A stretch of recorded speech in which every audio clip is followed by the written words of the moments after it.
Hello guys, this is your friend and we are back with a new fanfic. Which is What If Naruto Banished and Become Harem Master, Part 2. And if you enjoy this fanfic then please press the like button and subscribe to my channel for more fanfic like this. Now let's start the fanfic.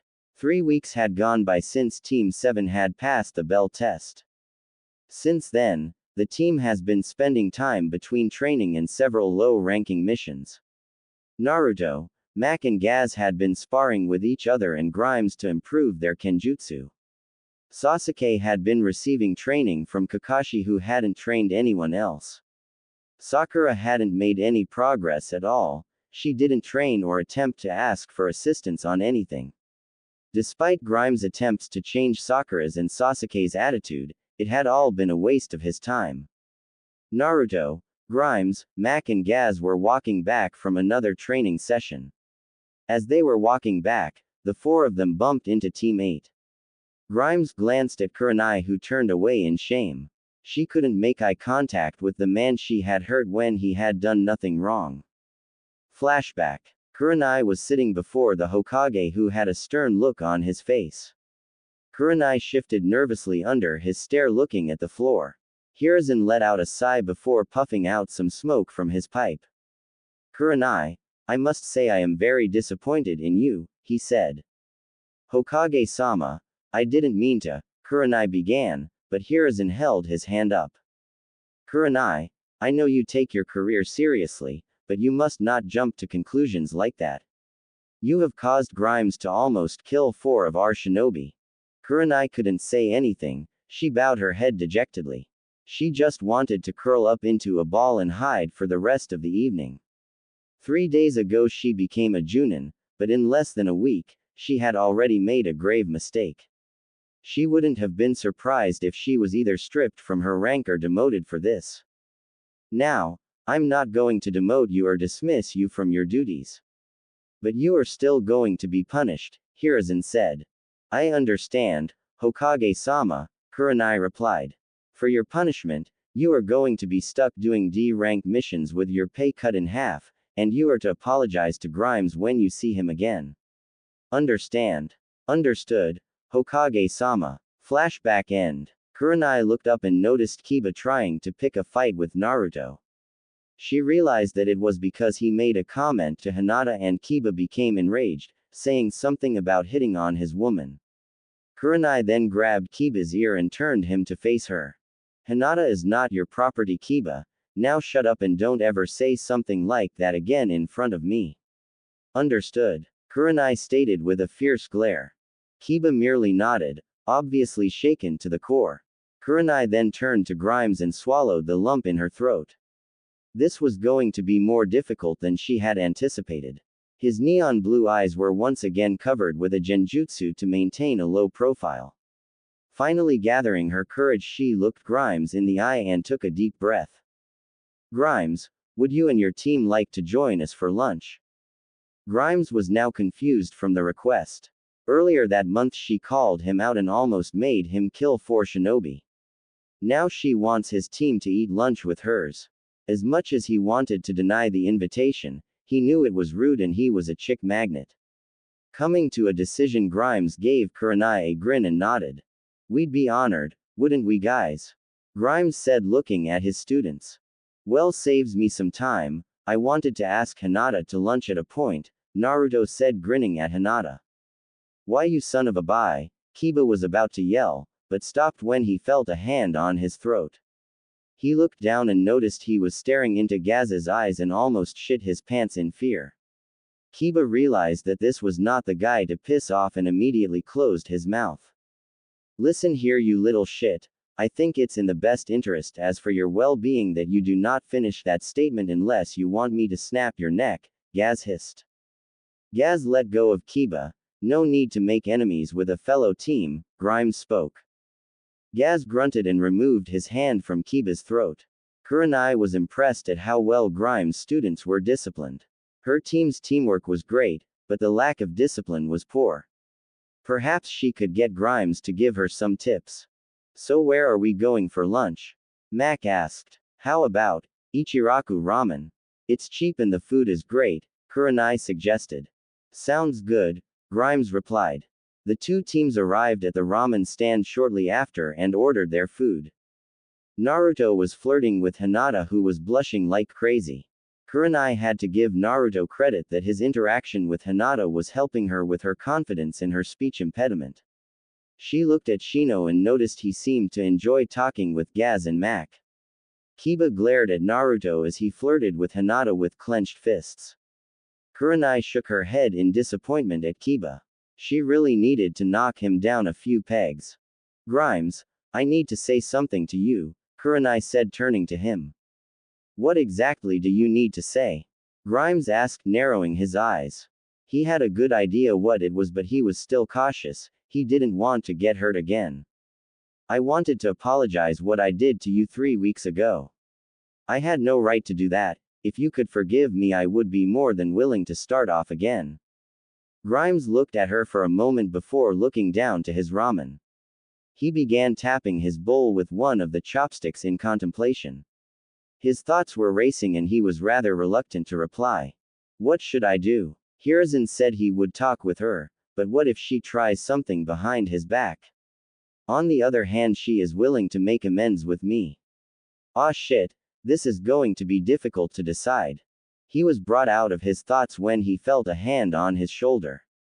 Grimes flinched a little, realizing it was Kurenai's, but regained composure. He turned to face her, folding his hands with a decision made. Tell you what, if you prove to me that you're trustworthy, I'll forgive you. Deal? Grimes inquired. Kurenai was once again surprised. She had expected 2 answers from him. The first was a definite deny. The second answer was to be a date with him and maybe some attempted gropes. But no, it was just a request that she would be able to meet with a lot of work. The thought of Grimes asking her out on a date for some reason made her blush slightly. Deal, although I am surprised that was your answer, Kurenai replied. Let me guess, you either expected me to deny your request or ask you to dinner. Grimes asked with a sly smirk. That's too good for a guess. Want to start explaining? Psychic powers. Seriously. Nah. Just kidding with you, it was just speculation. Kurenai giggled a little at the response. It seemed he had a good sense of humor. Just as she was about to ask Grimes about his life, another voice broke into the conversation. Ah, Grimes, there you are. Kakashi said with an eye smile. What is it now? Grimes asked Kakashi. He did not like Kakashi at all. The man was the most pompous prick on 2 feet in his eyes. Well, I came to find you and the others because we just got called to the Hokage's office. He also called for Kurenai's team too, Kakashi replied, turning a page in his book. Fine. Get up, boys, we got called to the Hokage's tower. Grimes and his students walked out of the ramen stand with Kurenai's team in tow. Kakashi had Shunshin to the tower to wait with Sakura and Sasuke. Kurenai walked to Grimes, sighed and noticed he looked pissed. She was sure it wasn't the summoning to the tower, but more so around Kakashi. Grimes, is something wrong? Kurenai asked. I do not like that guy, he's got to be the most pompous bastard I've ever met, Grimes replied. What did he do? More along the lines of what he didn't do. Okay. What didn't he do? He has been solely focused on training the Uchiha, he ignores Sakura and the others. The only proper thing he taught them was the creed he was given to by his best friend, which is ironic because the is breaking it. Kurenai was shocked. She always looked up to Kakashi as a role model before she made Junin. But from what Grimes had just told her, Kakashi apparently was not all that he seemed. From what she heard, it seemed that Kakashi was only playing favoritism on the protege. That creed is probably the only thing keeping the team together, but it's most likely the thing that will destroy it, Grimes continued. Not to be rude or anything, but don't you think you might be exaggerating a little bit? Kurenai asked, unsure. I'm not exaggerating, Kurenai. If you want to see it for yourself, watch a team practice and see how it goes. The 2 teams found themselves outside the Hokage's office in front of his secretary. The secretary looked at them and glared at Naruto, who maintained a bored look. Grimes noticed this and sent his killer intent with full force at the secretary, who immediately turned pale. his expression changed to pure horror and he fell out of his chair to move into a fetal position. Team 8 was shivering in fear. Grimes' killing intent wasn't even focused on them, but it felt like they were being suffocated from the inside. Akamaru had released his bladder and peed in Kiba's hood. Hinata was gasping for air. Shino was twitching badly and Kiba had grabbed a kunai ready to kill himself to escape the terror. Just as the killing intent was blasted, it quickly dissipated. Kurenai looked at Grimes with fear and awe. He was the most mysterious person she had ever met. The group entered the Hokage's office to see the Hokage and Iruka sitting behind a desk with a stack of folders. Kakashi had his face buried in his book. Sasuke looked bored and Sakura was currently trying to flirt with Sasuke but failing miserably. The door closed behind them, which caught the attention of everyone in the room. Sakura and Sasuke glared at Grimes, who glared back at them, briefly flashing his neon blue eyes, which made them gulp. "Ah, good, you're all here," Hiruzen said with a grin. "So what are we doing today, old man?" Naruto asked. "Show him some respect, Yubaka," Sakura screeched. She would have hit him but found her feet trapped in ice, immobilizing her. "Well, that aside, I guess I should give your teams missions," Hiruzen said, picking up a folder. "Team 7, your assignments today are painting a fence, doing yard work around the tower, and catching Tora the cat." "Again? What the fuck does that lady do to that cat that makes it run away?" Gaz shouted. "I honestly don't know, but that's one of your assignments, so it needs to be done." "God damn it. I have to agree with you on that one, Gaz," Mac added his 2 cents. "Come on, old man, can we please have a higher ranked mission? We've done enough D rank missions to do at least one C rank, Naruto said, desperate to do something different. "Well, I do have one C rank mission that needs to be attended," Hiruzen replied, picking up another folder. "Send the client in." The door opened to reveal a man in his early 50s. He smelled of alcohol and looked drunk. The man stumbled into the room as he took another sloppy gulp of sake. He turned to the 2 teams and raised an eyebrow. "Hey, I asked for great ninja, not some snot-nosed kids." "The one with the raven hair looks gay and weak," the man slurred. "What did you say?" Sasuke yelled, enraged. The Death Knights were holding their sides from laughing so hard. Gaz had to lean onto the wall just to remain standing. Sasuke charged at the man, but Kakashi grabbed the back of his shirt, not taking his eyes away from the book. Now Sasuke, we can't do a C rank mission with you trying to kill our client," Kakashi said matter-of-factly. "Don't worry, Tazuna-san, I wouldn't have them doing this mission if they weren't ready," Hiruzen assured. "Alright, I suppose we should get a move on," Tazuna said. "Not so fast, you're filled with alcohol, we'll wait until tomorrow when you're sober," Grimes said, taking the bottle from the man before gulping down the rest of the drink. "Damn, I needed that bad. Wait, when you say we, does that mean that Team 8 is coming with us?" Sakura asked. "Yes it does, you pink-haired imbecile," Mac replied with a smirk. "What did you call me?" "Calm down, Sakura," Grimes ordered. Sakura quickly closed her mouth and turned to try flirting with Sasuke again. Team 8 was happy they were going to be able to tag along for a C rank mission. Gaz, Naruto, Mac and Sasuke didn't show it, but they were stoked that they got a new mission, and they were all eager to show their skills. "Very well, we will leave the main gate tomorrow at 7. Bring a month's worth of gear and Kakashi be on time, or so help me God I will burn that damn book of yours in front of your eyes," Grimes instructed. "Alright, then it's settled. Your teams will leave tomorrow morning." "Dismissed," Hiruzen said, closing the folder, labeling it approved. Morning came quickly for Team 7 and Team 8, except for Sakura, who looked like 10 miles of bad road. She was complaining about not being able to look decent and clean up properly this morning. Kakashi was actually there early this time. Evidently he took Grimes' word seriously. The only people that were missing were Tazuna and Grimes, but everyone had a good idea where Grimes was. Thankfully they didn't have to wait too long for Grimes to show up. Tazuna was currently being dragged down the road with a fresh bottle of sake in his hand. Grimes took the bottle from Tazuna and gulped down the rest of its contents. No sake for you until we get to our destination, Grimes stated before throwing the bottle away. Ah, you're no fun, Tazuna grumbled. The last thing we need is for you to get killed because of your own stupidity. Alright, well, it seems we're all here.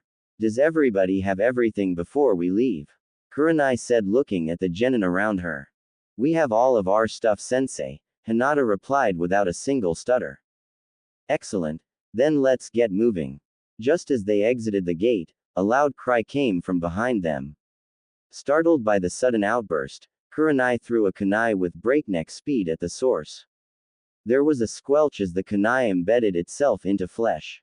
Everyone turned around and was met with a jaw-dropping sight. In front of them was a creature with decaying skin, its eyes were missing, the arms, legs, and stomach was all bones. Holy shit, what the hell is that? Kiba shouted in shock. Calm down, it's just a ghoul. Stay here for a second, Grimes replied walking to the ghoul. Grimes noticed it had an armband with the Aben blade symbol on it. The ghoul looked at him and gave a toothy grin, or it would have if its jaw didn't fall to the ground. He bent down and picked up the jaw before handing it back. Grimes' sweat dropped as the ghoul clamped the jaw back to its mouth. The ghoul reached into a side pouch and handed Grimes a sealed envelope. It gave a cackle and disappeared into the ground. What does it say? Gaz asked walking over to him. I'm opening it right now, hang on a second, Grimes replied opening the envelope. Grimes read through the letter and his expression turned serious. He put the letter in his pocket before turning around to the others. Something came up. I need to head to the Aben hold for a meeting with Darien, I'll be back later, Grimes spoke with purple aura glowing on his hands. The aura vanished and a purple archway with a dragon's skull perched at the top appeared. Grimes entered the portal and the portal dissipated quickly. Gaz and Mac exchanged a look before shrugging it off. Naruto, however, had a feeling something bad had happened. Every time he saw Grimes with that grim expression something bad had always happened. Ha! That Junin is a coward, Sasuke scoffed. You want to repeat that you asshole? Gaz hissed as he got into the Uchiha's face.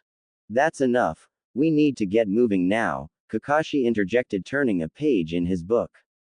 Gaz grunted in reply and walked back over to Mac and Naruto. The two teams continued down the road towards their destination. A couple of hours passed since the two teams left Konoha, and Grimes still hadn't returned. Apparently it must be a long meeting of some sort that kept Grimes from coming back. Naruto was wondering what his brother was up to, but something caught his eye. A small puddle was on the left side of the road. He narrowed his eyes at this and nudged Gaz with his elbow. What's wrong? Gaz asked. Look to your left, Naruto replied. Gaz did as he was told and noticed a puddle. His eyes also narrowed and he pointed this out to Mac. The three Death Knights had their hands ready to summon their weapons for the skirmish to come. It seems Naruto, Gaz and Mac have spotted the problem, Kurenai mused. While she was pleased to see that the three were on top of things, she was disappointed that her team didn't pay the puddle a second glance. Kurenai looked at Kakashi and noticed that he had walked ahead of the group, clearly ready to spring the trap. No sooner had Kakashi passed the puddle, two enemies sprung from the water and wrapped their chains around him. What the? Kakashi began but was ripped apart. One down, said the one on the right. Kakashi-sensei. Sakura shrieked in terror. Sasuke and Shino remained impassive. Sakura and Kiba were shaking. Hinata was startled but managed to pull out a kunai, and the Death Knights were grinning. The two vanished and had their chain around Kurenai. Kurenai quickly used Kawarimi and hid in the trees with Kakashi. How do you think they will do?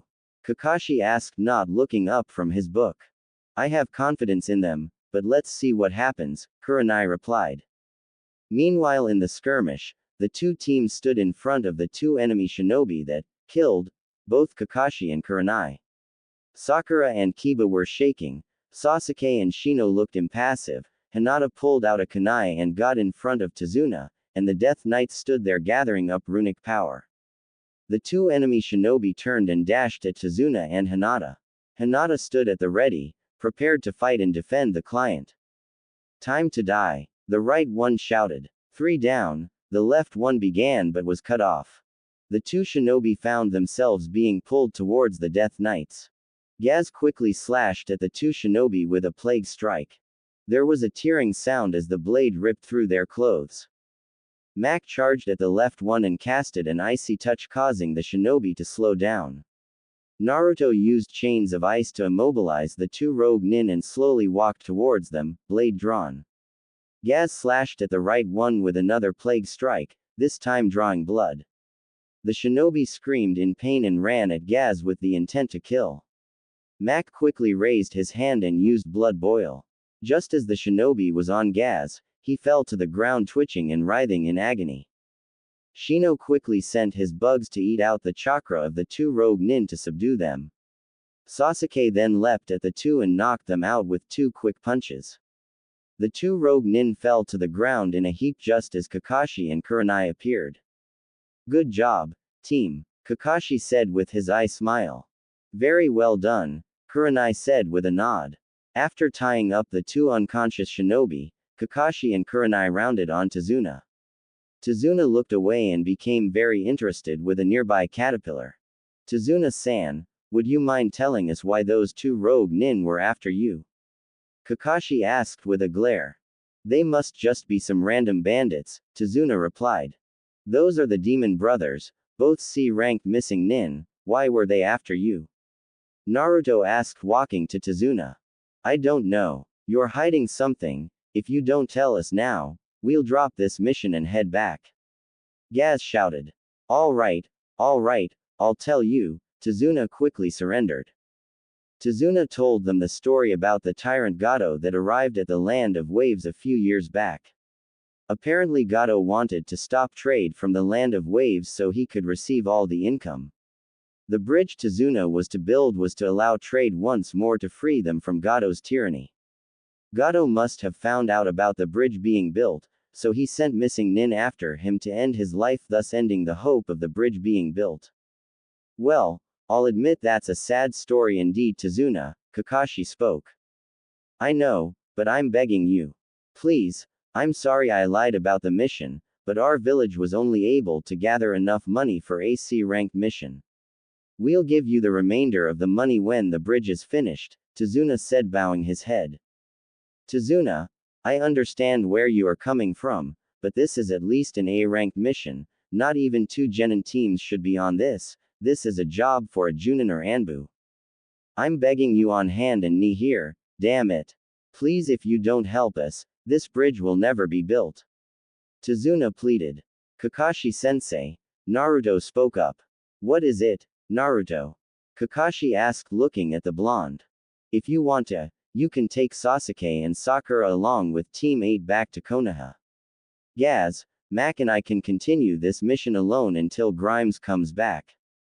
I can't do that, Naruto. You need to have a Junin with you until you become a Chunin for a solo mission. I say we continue. I want to test my abilities some more, Sasuke stated.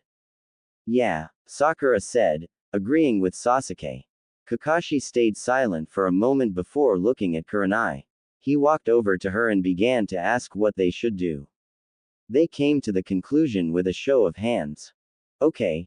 Raise your hands if you want to continue this mission, Kakashi ordered. All of them raised their hands. This made Kakashi proud but worried.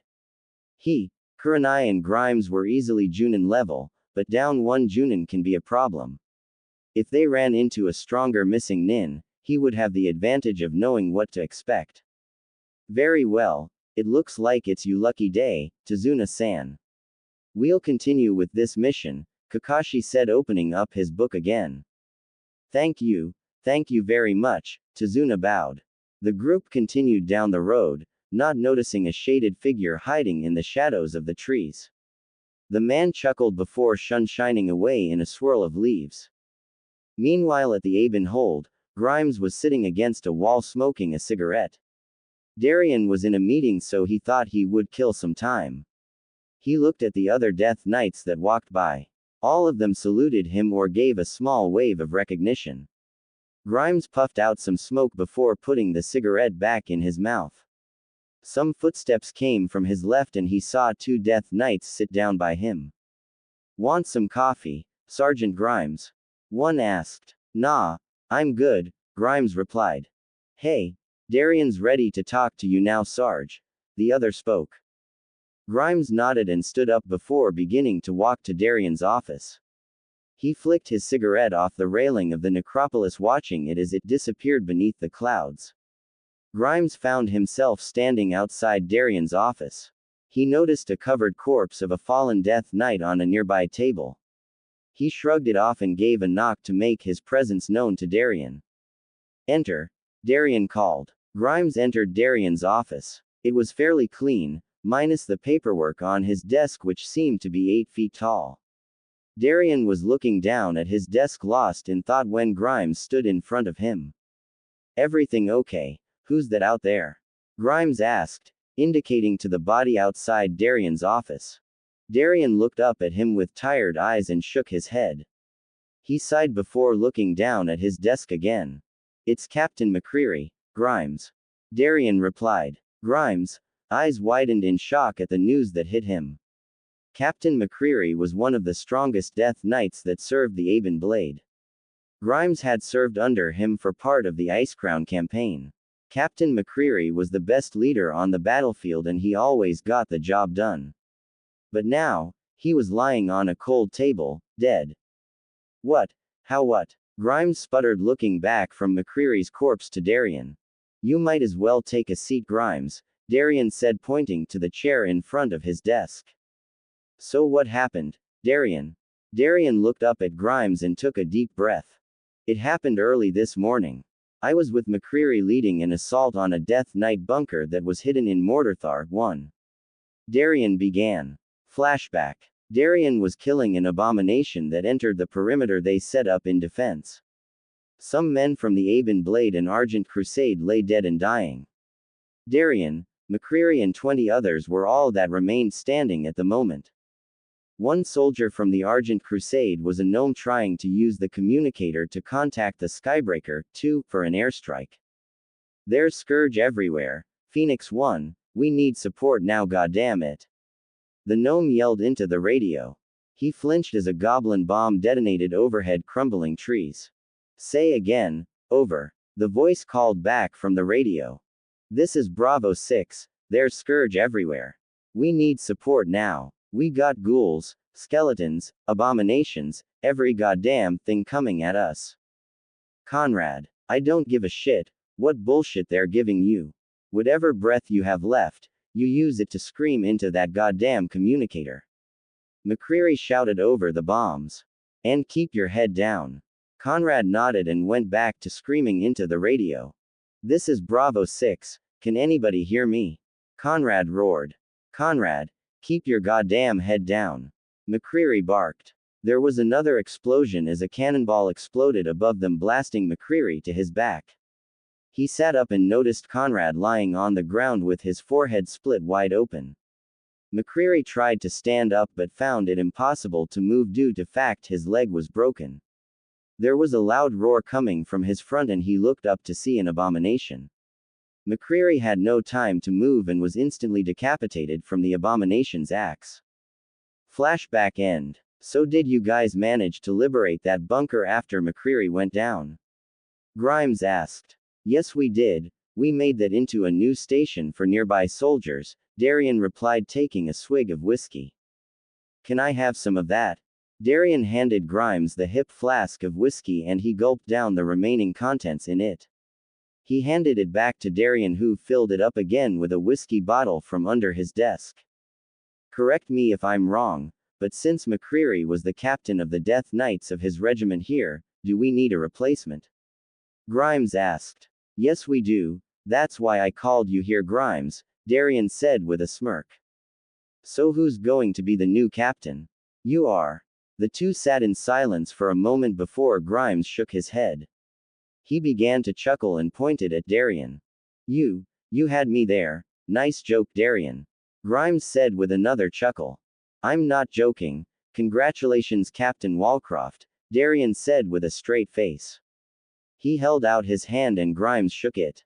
So does this mean I got to be back here to lead Frost Company? No, not yet.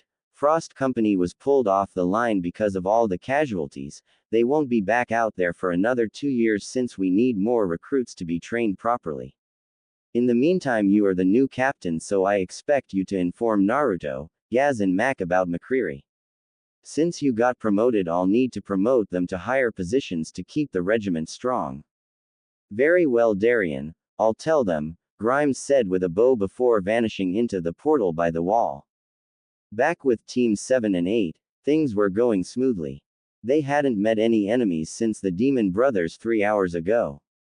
They eventually came to a dock that had a boat prepared for transferring them across to the Wave Country. Kurenai decided her team would catch up with them later since the boat could only hold one team at a time. Team 7 bid them goodbye and boarded the boat before sailing into the mist. Gaz noticed a large structure in the mist ahead of them and squinted. He couldn't tell what it was very clearly, but it was long and tall. Mac and Naruto noticed this and voiced their concern. Zano, what are you looking at? Mac asked, sitting down by him. I'm looking at the giant structure in the mist. What is it? Gaz replied, pointing to the large silhouette. That's the bridge I'm supposed to finish, Tazuna said, looking at it as they sailed under it. This thing is huge, Sakura said in awe. The boat docked about 10 minutes after passing the bridge.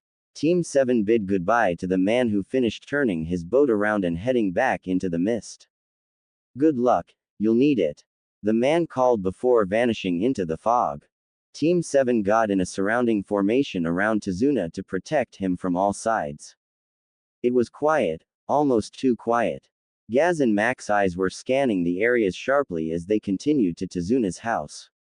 Sakura was talking to Sasuke, who was ignoring her and just kept walking. Naruto and Kakashi had their senses increased to detect anything out of place. Naruto then felt a presence of someone's chakra in the bush to his right. In a fraction of a second he launched a kunai into the bush and it made a thump as it hit the tree. Naruto, you baka. Don't scare us like that, Sakura shrieked. Gaz hurried over to the bush and pulled out a terrified rabbit. His eyes narrowed as he saw the rabbit's fur. It was summer, it should be brown, but it was white. What the hell? Rabbit fur is brown in the summer, that means, Gaz thought. Look what you almost did to that poor bunny, Sakura yelled, wrenching the rabbit out of Gaz's arms. Sakura, what color is a rabbit's fur in the summer? Mac asked with a glare. Brown, Sakura spat back. So what color is the rabbit's fur that you're holding? White. Wait a minute, white. That means the rabbit was raised indoors, we're being followed, Kakashi stated. No sooner had he said that, his senses went haywire as he sensed something large and heavy coming at them from behind. Get down, Kakashi barked. Everyone hit the floor and felt their hair rustle as the object flew over them. The weapon was a giant two-handed sword and it embedded itself into a nearby tree. A ninja appeared on the hilt of the blade and looked down at them. He was wearing tape around his mouth and had white camouflage pants. He had a Hittite with a slashed mist symbol on his forehead too. Just away from the bridge builder and go about your business, I have no quarrel with you, the nin spoke. Momochi Zabuza, demon of the mist, Kakashi addressed, getting to his feet. Hitaki Kakashi, the copy ninja, Zabuza said, looking down at him. Copy ninja? Sasuke asked in confusion. So are you going to show me your Sharingan, Kakashi? Sharingan? Sasuke thought with shock. Well, I want to make this quick. Give me the bridge builder and maybe I'll spare your lives, Zabuza stated, jumping to the ground, sword in hand. Get into formation, Kakashi ordered. Team 7 drew their weapons and got into a defensive position around Tazuna.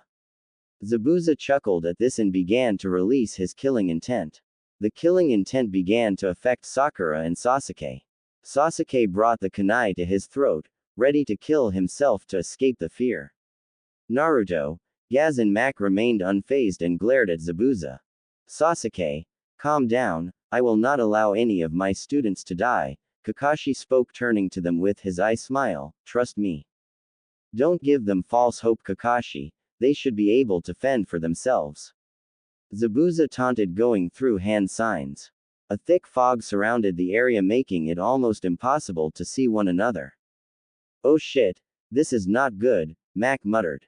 Liver, spine, jugular vein, kidney, Zabuza chanted. Where would you like to be hit? There. Naruto shouted, swinging his sword behind him to meet Zabuza's blade. Not bad, kid, Zabuza said before kicking Naruto in the stomach, sending him rolling down the road. Naruto. Gaz and Mac called as they saw their friend come to a stop. You bastard. Gaz shouted, firing a death coil at Zabuza. What the hell? Zabuza yelled in surprise. He ducked and charged at Gaz, who kept sending death coils at him one after the next. Just as Zabuza closed the gap, Mac threw a punch across Zabuza's face, causing him to melt to water. Mizu Bunshin. Naruto called out. Die. Zabuza roared as he came down on Tazuna. Shit. Gaz yelled, firing a death coil at Zabuza. The death coil hit Zabuza directly in his ribs, sending him back towards the trees. Zabuza landed on his feet and glared angrily at Gaz. Before he could run at Gaz, he was intercepted by Kakashi. Kakashi began attacking him with a kunai and forcing him back. What Kakashi failed to realize was the puddle he was standing in. Something's wrong, this water seems dense, shit. Kakashi swore, just as he was encased in a prison of water. Zabuza chuckled while Kakashi glared in anger. Damn it. Kakashi hissed, run, get out of here. Kakashi yelled to the genin. We can't leave you behind, Naruto replied. Just go, you idiot. Kakashi yelled, he's out of your league, I'll be fine, just go. Those who quit are trash, but those who abandon their friends are worse than trash. Mac retorted. Sakura, Sasuke, guard Tazuna. Naruto ordered. Mac, Gaz, let's show this guy what we're made of. Gaz and Mac stood on either side of Naruto, ready to attack. Zabuza smirked and made a hand sign. There were multiple Mizu Bunshins of Zabuza in front of them. Mac dashed at a group of Mizu Bunshins and made 2 Bunshins of himself. He waited for a few seconds before unleashing his attack. Storm of the Dancing Rune Weapon. 3, Mac roared. Immediately, 3 swords appeared in mid-air around Mac and his clones. They attacked the Mizu Bunshins. Each swing the sword in the air would hack, slash or stab the Mizu Bunshins, destroying them. Gaz summoned his ghoul and charged at the next wave of Mizu Bunshins. His ghoul swiped at 2 Mizu Bunshins, stunning them. Gaz slammed his palms into the ground, causing a circle of seals to appear on the ground. Death and decay. Gaz yelled. The Mizu Bunshins began to slowly shrink and melt into puddles of water. Zabuza watched with wide eyes. He had seriously underestimated these genin. Naruto ran at the 3 Mizu Bunshins guarding Zabuza and held out his hand. Hungering cold. Naruto muttered. The 3 Mizu Bunshins were frozen in a wall of ice. Naruto then slashed and stabbed the blocks of ice, effectively destroying the Mizu Bunshins. Zabuza was now defenseless and he was being charged by the 3 genin and the ghoul. He growled in anger and held up his hand, causing the puddle at his feet to ripple violently. Suiden no Jutsu. Zabuza hissed. Not having any time to dodge, the 3 genin took the direct hit from the giant water dragon that shot from the puddle. The 3 of them were slammed into the trees and fell to the ground with a thud. Mac coughed up some blood and fell unconscious. Gaz was too dazed to get back up. He looked at his ghoul and noticed it was looking at him with worry. The ghoul then vanished and Gaz crawled back up against the tree. Naruto was trying to stand but couldn't. He felt excruciating pain in his leg when he tried. Now die, you little pests. Zabuza yelled, forming another hand sign, Mizoripa. A tidal wave of water appeared from the puddle and was about to drown them.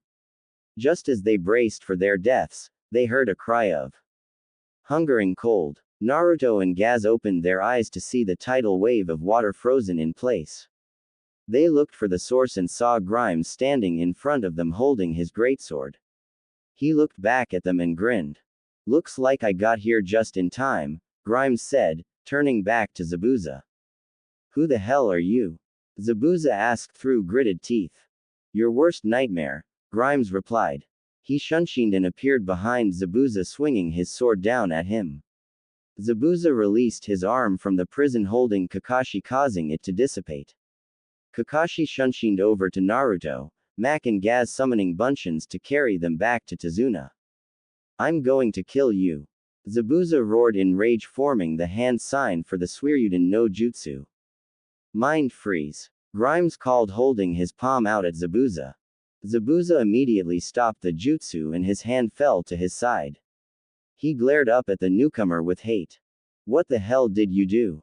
Zabuza yelled. I forced you to stop the jutsu, Grimes replied and fired a death coil at him. Zabuza leapt out of the way and watched as the tree behind him exploded into splinters. His eyes widened in shock and noticed it was the same attack that the brat used earlier, but much stronger. He gripped his blade and charged at Grimes. Let's see how you do in Kenjutsu, Zabuza said with a malicious grin. Zabuza brought down his sword for a crush. Grimes parried the attack with ease and threw a roundhouse kick to Zabuza's side. Zabuza caught it with his hand and pushed Grimes back. Grimes held out his hand and focused some runic power into his palm. Hyouten Tepudama. 4, Grimes called. Chunks of ice fired from the palm of his hand. Zabuza cut, slashed, ducked and blocked the barrage of ice bullets. He was astounded and immediately began to wonder if there was more than one ice user after all. Is this guy like Haku? Zabuza thought to himself. While he was thinking about his opponent before him, he was hit in the chest by a chunk of ice. Zabuza was slammed into the tree and fell to his knees. That attack was very strong, it felt like he landed on a brick wall. Zabuza growled and fired a Suiryuden at Grimes. Grimes quickly made a bunshin and had it throw him over the water dragon. He brought his blade down and it slashed against Zabuza's sword, causing it to numb his arms. Grimes felt his arms go numb and he cursed himself. Zabuza took the chance and slashed down on Grimes. Grimes didn't have time for a block, so he channeled his runic power into his unbreakable armor, Grimes thought with a smirk. The sword slammed into his armor, causing it to recoil back. Zabuza's eyes widened at the man before him. He survived the attack and wasn't even harmed. What the hell is going on? Zabuza yelled. He sent a punch at the man and it connected with his face. Grimes stumbled back from the blow, slammed his palm on the ground, forming a red circle with symbols. Death and decay. Zabuza felt agonizing pain shoot through his body. He also saw this technique from the same brat earlier, which melted his clones. Zabuza jumped out of the circle and slashed at Grimes again. Grimes grunted in pain as the slash cut through his shoulder and bicep. Sasuke and Sakura were watching the fight take place. They were in awe at the power displayed in front of them. Sasuke was seething at the power that Grimes, Naruto, Mac and Gaz had. He vowed to make Grimes teach him those abilities. Kakashi noticed that Grimes was stuck and jumped in beside him to help. Time to finish this, Zabuza, Kakashi said, lifting his headband to expose his Sharingan eye. I was wondering when you'd, was all the Zabuza managed to say before 3 Senbon needles were embedded in his neck. A hunter nin with a Kurigakure mask appeared next to Zabuza's corpse. My apologies for taking your kill, I've been trying to track this guy down for weeks, he said, picking up Zabuza's corpse. I'll take his body back to Kurigakure, collect my bounty and be on my way. The hunter nin shunshined away, taking Zabuza's corpse with him. Grimes narrowed his eyes at this and quickly figured out the problem. Clever bastard, Grimes mused. You alright? Kakashi asked. I'm fine, how are the others? Grimes replied. We're okay. Naruto called. Barking was heard in the distance with some footsteps following behind it. Kakashi picked up 4 chakra signatures. He sighed mentally at the thought of Team 8 showing up just as Zabuza was taken away. Seconds later, Team 8 appeared and noticed the condition Team 7 was in. What the hell happened to you guys? Kiba asked with a smirk. Fuck off, Fleabag, Gaz retorted. What did you say? Knock it off. Let's all just calm down and take a breather. Grimes snapped. What happened to you guys? You look pretty disheveled, Kurenai stated looking at them. We were being followed by Zabuza, Kakashi replied. What? Kurenai said with shock. Yeah, we were. Sasuke-kun kicked his. Sakura cheered. No he didn't. Gaz, Mac and Naruto did, Tazuna corrected. Ha, yeah right, I'm pretty sure Kakashi did all the work. Kiba taunted. No, he's right Kiba. Naruto, Mac and Gaz held him off while Sasuke and Sakura defended Tazuna, Kakashi said, looking embarrassed at admitting that. We would have lost but Grimes came in and saved us at the last second, Naruto said grinning broadly. Well, that's my job, I'm supposed to guide and protect you lot, aren't I? Grimes asked smirking. That aside, does that mean Zabuza is dead? Kurenai asked looking at Grimes.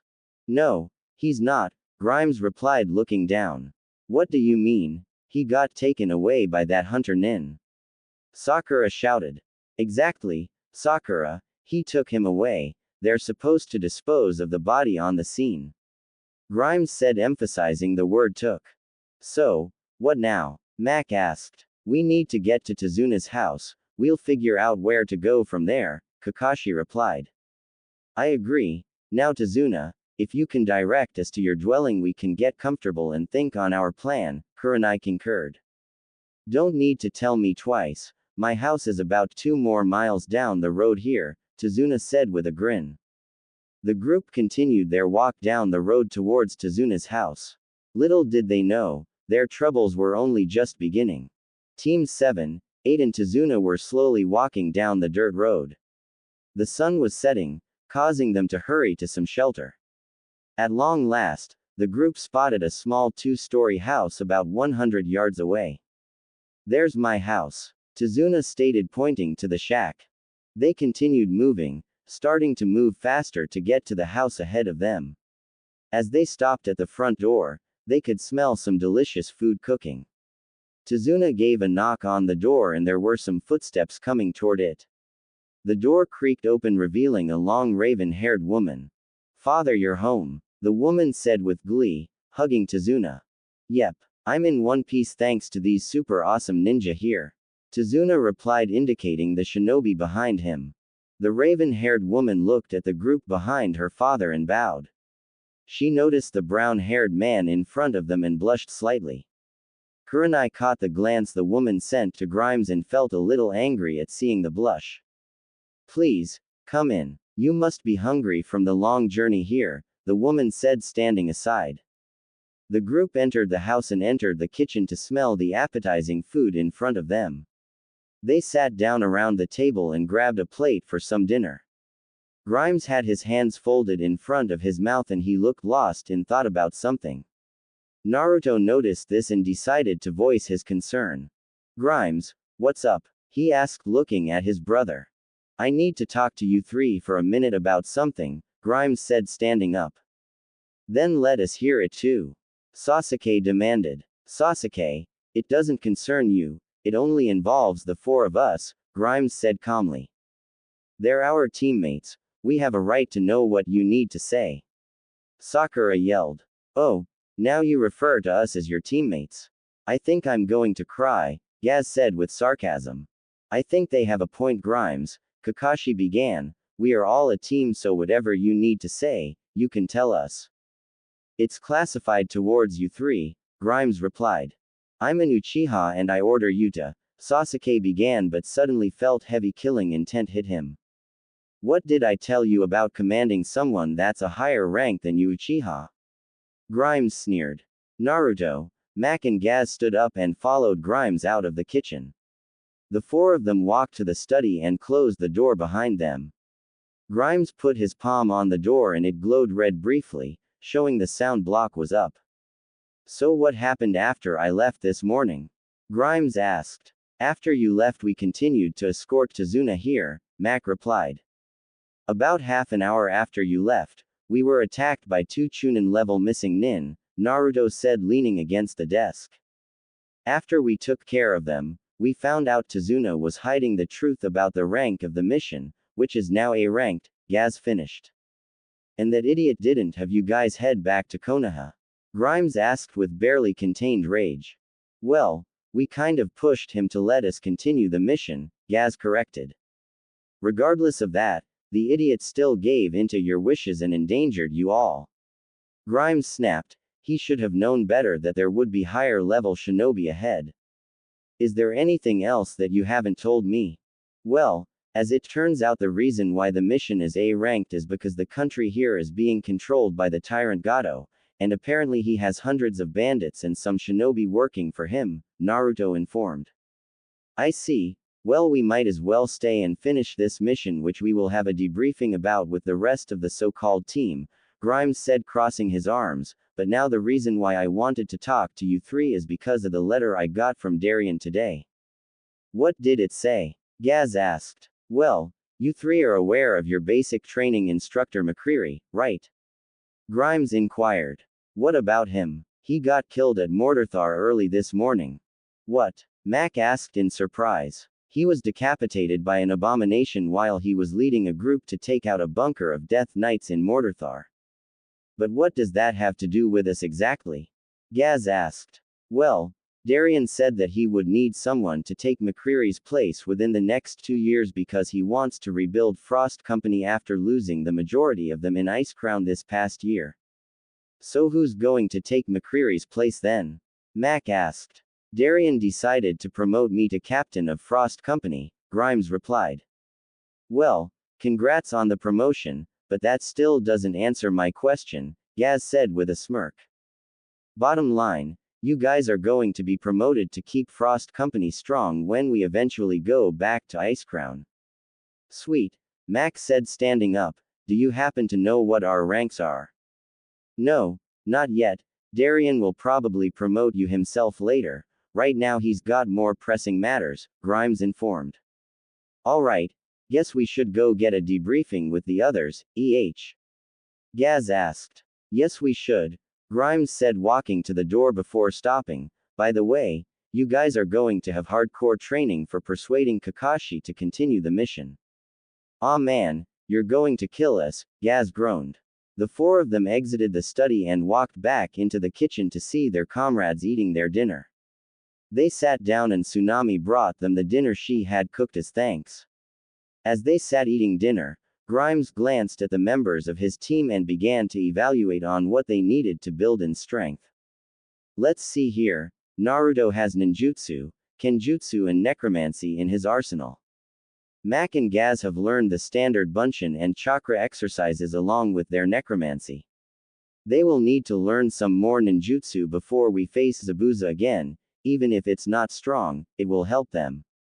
Sasuke is being taught everything by Kakashi, so he's not much of an issue, but he needs to work on chakra control. Sakura, well, I'll try to teach her some genjutsu since it seems to be her area of strength. Other than that, she's pretty much a useless liability right now. Kakashi cleared his throat to gather everyone's attention. When he had all of them looking at him, he began to speak. Alright, as you all know, Zabuza isn't dead. That hunter nin that we came across is in league with him, so we can expect he'll be back, Kakashi began. When do you think he'll be back? Kurenai asked. From the damage that Grimes inflicted on him, I would guess about a week at the most. What do you propose we do while we wait for him? Shino asked, looking at Grimes. I believe we should do some training while we wait for the rematch to come. The training will be taught by each of us. We will give each of you training in chakra control for one, and separate training in your fields of strength, Grimes replied. But how do we know our strengths? Sakura asked. I got some elemental affinity cards that will determine your affinity when you pump your chakra into it, Kakashi stated. Well, that covers the training portion, but now we need to move on with the mission plan, Kurenai said, folding her arms. Well, we just need to protect Tazuna-san, right? Sakura asked. No, Sakura-san, if Gato has control of this town, I think it's best we do recon to find out anything about him, hideouts, hired men and all that, Hinata stated. Don't be silly, we don't have to worry about that, Sakura said with a smirk. No, Sakura, Hinata's right. We must find out anything we can about Gato, so we are going to do recon to find out anything about him.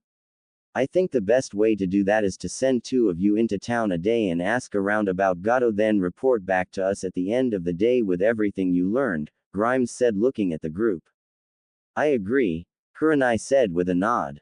Kurenai had to admit, Grimes did have the qualities of a leader. From what she had seen him do, she was sure he must have done some form of military work in his past. Grimes, just out of curiosity, Kurenai began catching everyone's attention. What exactly did you do in the past? You seem to have done combat before and you led your squad well. I can't exactly tell you everything since some of it is classified. But I can tell you that I was once a soldier for a small army known as the Argent Dawn. I made the rank of sergeant at age 14 and I had been in command of a small squad at the time, Grimes replied. What do you mean when you say once? Shino inquired. We need to get some shut-eye. Tomorrow, prepare to be sore as hell when the day is through, Grimes said, changing the subject. He got up and walked outside to leave the others to eat. Kiba growled in annoyance at Grimes not answering Shino's question. The dinner continued quietly, then, one by one each of them went to turn in for the night. What? Sakura shrieked, causing everyone to wince at her voice. You heard me. Today we're going to do chakra control by climbing trees, Grimes replied with a smirk. How the hell does that help? We only need to use our hands. Kiba stated. True, but this time it's different, Kakashi said, turning to a tree. He slowly began to walk to the tree, and then he began to walk up the tree. Each of the Genin's eyes widened with the exception of Kurenai, Grimes and Naruto, who already knew the exercise. Kakashi finally walked onto one of the branches and looked down at the group of them. This time, you will only use your chakra to help you stick to the tree with your feet, Kakashi called. There were 7 loud thumps as 7 kunai landed by each of their feet. Kakashi landed on the ground gracefully and walked over to Kurenai and Grimes. Use the kunai to mark the tree when you feel your chakra fading away, Kakashi said, looking at the group in front of him. Each of the genin picked up a kunai and began to run up the trees. Grimes sat down at the base of one tree and watched as his students began to train. He put a cigarette in his mouth and lit it before smirking at seeing Kiba and Sasuke fall off their trees and land on their backs. I should tell you, the first 2 of you that make it to the top get to do the first recon today and get to skip training. Grimes hollered. Well, that means I win. Sakura replied as she was sitting on a tree branch high up. Not quite, Sakura, Kakashi called, pointing to the branches a few feet higher than her. Up at the top were Naruto and Hinata, both of them beaming down at the others. Naruto gave his foxy grin and waved at Mac and Gaz, who flipped him the bird. Hinata and Naruto jumped down from their branches and landed before the Junin in front of them. Well, since you 2 are doing the recon mission, I guess I'll let you go ahead, Grimes said, nodding at them. Naruto, come here for a second. Naruto walked over to Grimes and knelt down. Yeah, what's up? He asked. If you find anyone who works for Gato, subdue them and bring them to me. Okay. Naruto stood up and hurried away to catch up with Hinata. Finally, after an hour, Mac, Gaz and Shino managed to finish the tree climbing exercise, while Sasuke and Kiba were only able to get halfway up their trees. Nice job, you 3, Kurenai said with a smile. Thank you, Kurenai-sensei. They chorused. I demand you tell me how to do this. Sasuke barked, looking at the 3 teachers. No, Sasuke, you figure it out on your own. This exercise is to help you manage your chakra and teach you to not exhaust it quickly, Kurenai replied. I'll stay and watch their process. Why don't you 2 proceed with training Gaz, Mac and Shino, Kakashi stated, looking over his book. Okay. Come find us when those 2 figure it out, Grimes said, standing up. Will do. Grimes turned to Mac and Gaz and gave them an evil grin. The grin they saw immediately made them pale and gulp. They looked at each other with big, oh shit, face expressions. Boys, we're going to do a stamina building exercise. Grimes stated, taking off his shirt, not seeing Kurenai blush at him. Wow, he's really muscular. No, bad Kurenai. You're trying to get to know him. Kurenai thought to herself, regaining her cool. We're going to run up that hill and back, 10 miles up, 10 miles down, Grimes said, stretching himself. We can't run that long. Max stated. Oh, sure you can. That's why it's stamina building. Which is why I'm giving the two of you these soldier pills for more energy to run. This was going to be a long day for Mac and Gaz. Kurenai insisted that Shino go and run with them. He was about to deny, but he wanted to build his stamina, so he agreed to go. After a few minutes of stretching, the four of them began their run to the hill.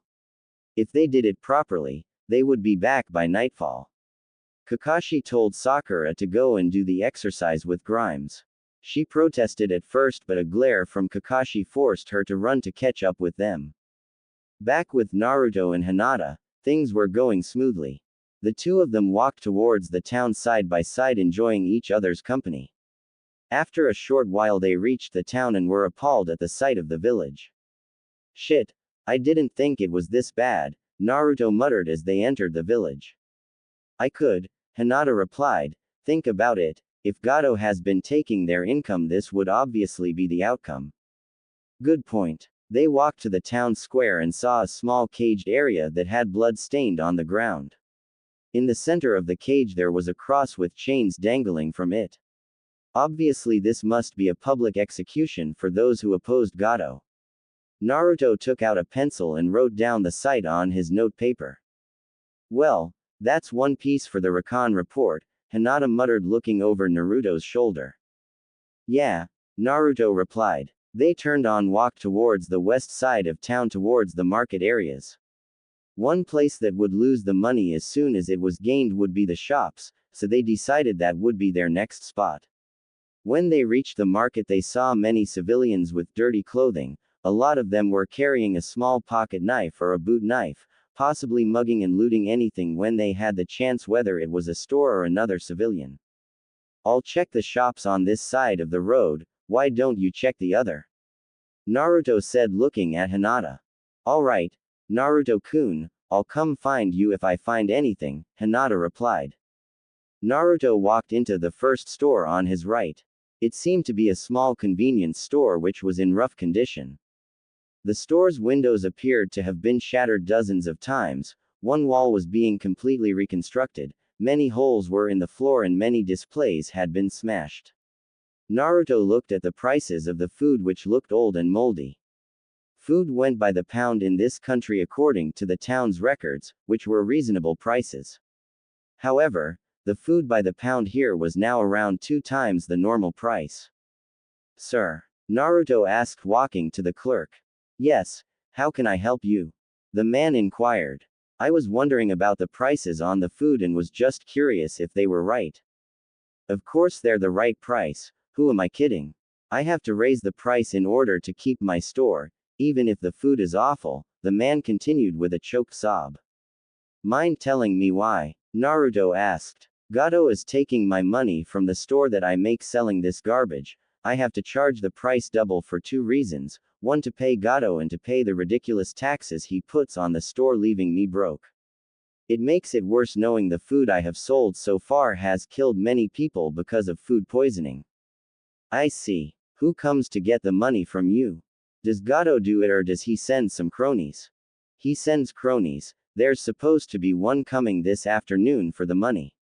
I don't know if my store will be open next week. He keeps having tax days every 2 days now and I just barely get by.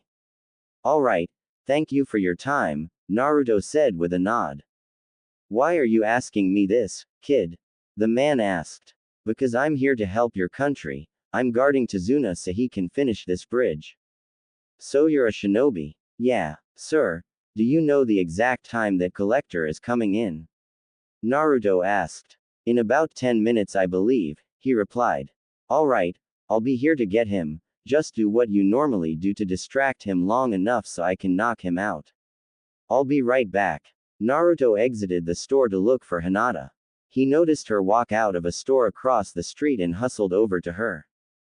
Hinata-chan, I think I just found a jackpot of information, Naruto said as he stopped. Really? What did you find? Hinata asked with a raised eyebrow. The merchant in the store over there has a collector coming in that's going to take money from his store in about 10 minutes. I managed to get him to distract the collector. We just got to knock him out and take him back to Grimes, Naruto informed. Okay. Lead the way, Naruto-kun, Hinata replied. Naruto took Hinata's hand, much to her liking, and pulled her towards the store. She blushed brightly, thanking Kami that he wasn't looking at her. They entered the store Naruto was in just moments ago and saw the man counting the money he had made. Just get ready to keep your money, sir. You're not gonna be paying anybody today, Naruto informed. Oh, okay, what do you want me to do? The man asked. Just keep him focused on you long enough so we can knock him out. Okay. Naruto led Hinata over to a corner of the store and hid out of sight from the entrance. A few minutes passed and they heard the door open, followed by some heavy footsteps. Naruto glanced over a display and saw the collector. He wore heavy leather tunic and pants which were brown and gray in color. He was about 2 feet taller than Naruto. He was bald with an eye patch with a scar in his arm. Got the money. Gato will be very angry if you don't have it, the man sneered. Why yeah, I got it right here, the clerk stuttered, holding a small brown pouch of coins with a shaking hand. Naruto crept up behind the collector quickly and quietly. The collector reached out for the sack of coins and picked them up.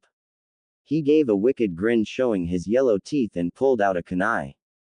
I don't think so, pumpkin, Naruto whispered into his ear before chopping him in the neck, knocking him out.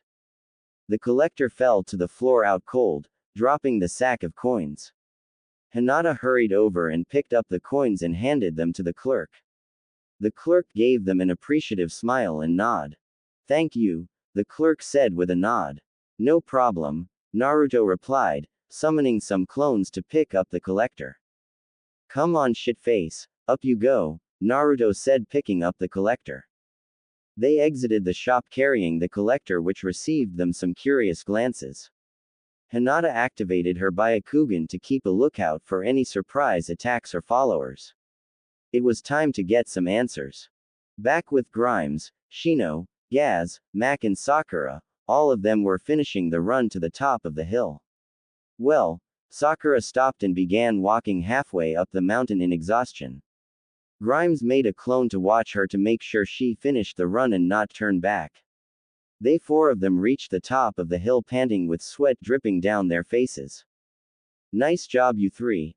Our time was 1 hour 6 minutes and 45 seconds, 96, Grimes said with a grin. Thanks, sensei, Shino said, trying to regain his breath. Why don't we take a break before going back down? Sounds good, Mac said, sitting against a rock. All of them sat down on the hill, letting the breeze cool them off from the long run. They heard a buzzing noise in the tree. The grasshoppers were giving the long whining call. Grimes noticed Shino seemed to move his hand as though to a slow rhythm to a song. Shino, what are you doing? Grimes asked with curiosity. Listening to the song the grasshoppers are buzzing, he replied. You can understand that? Mac asked with some surprise.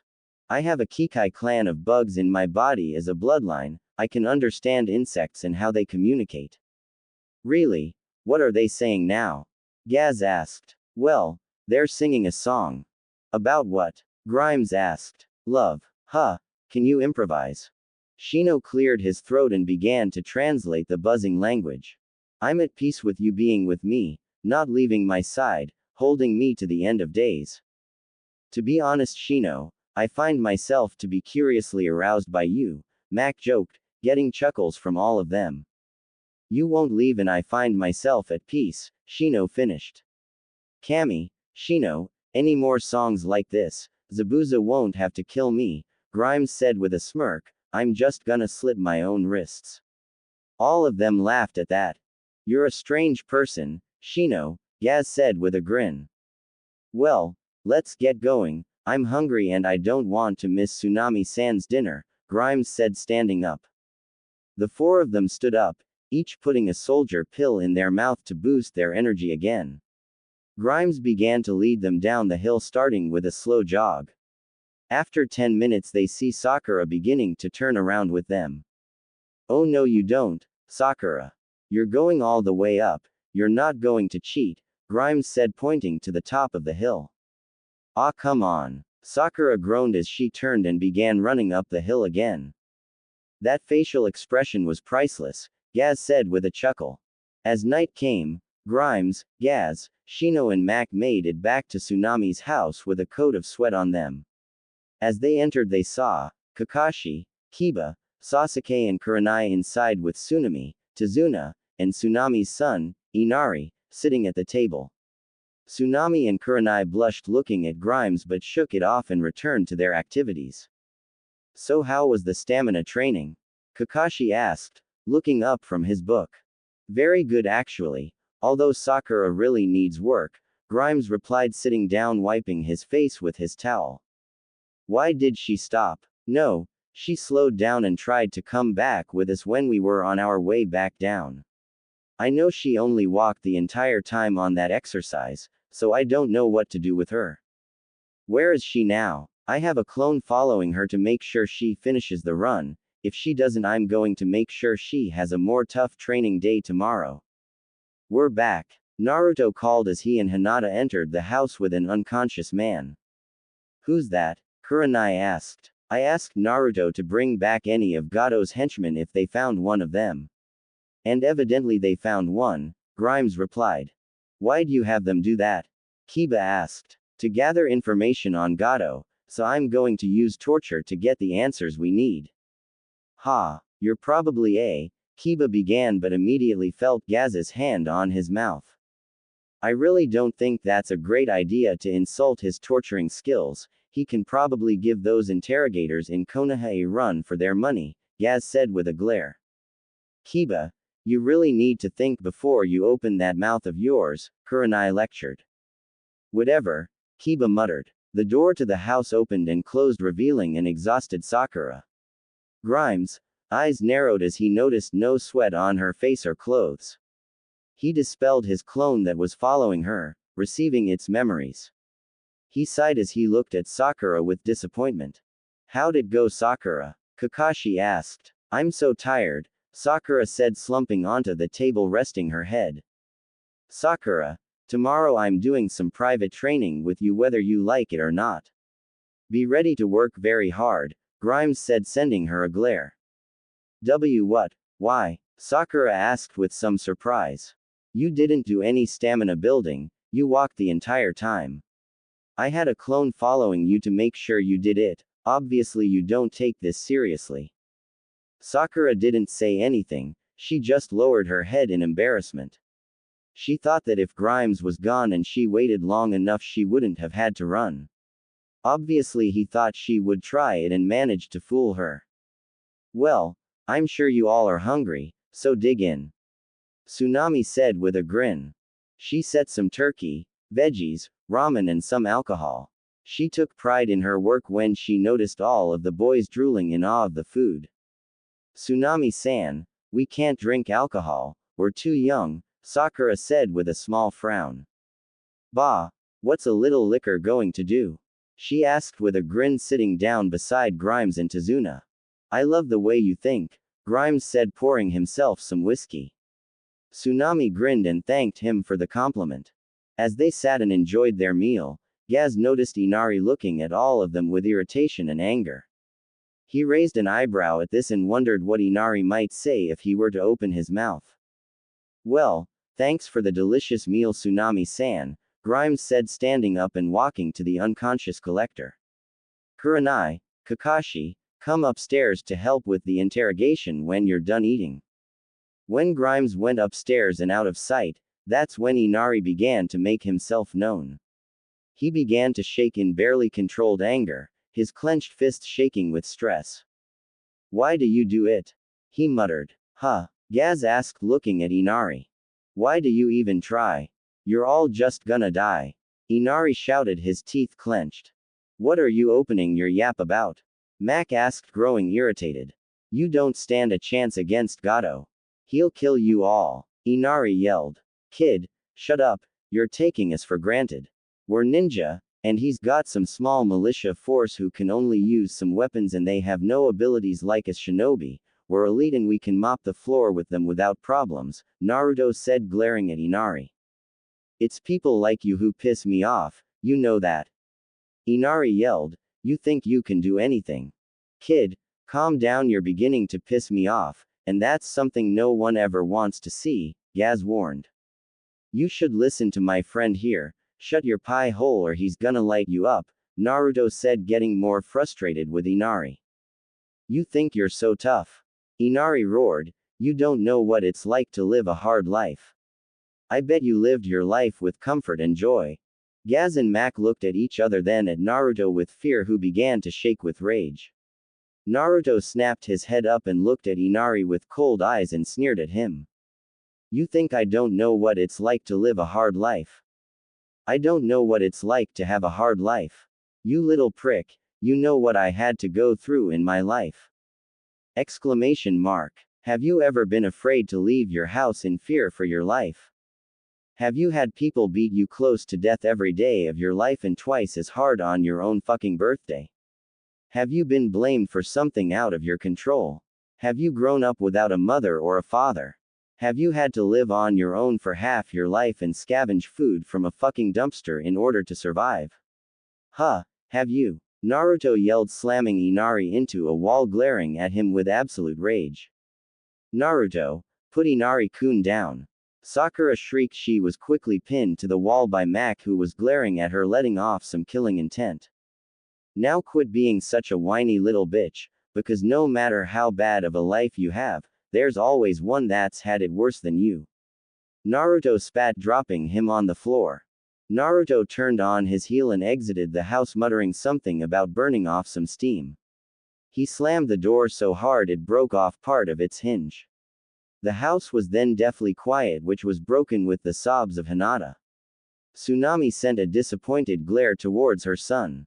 Inari, that was very rude. She scolded. It's the truth. They're all going to die just like him. Inari retorted. He found himself slammed into the wall again. This time it was Gaz who had him pinned, holding his neck. Shut up with that pig, Latin. Gaz hissed as Inari's face began to turn red.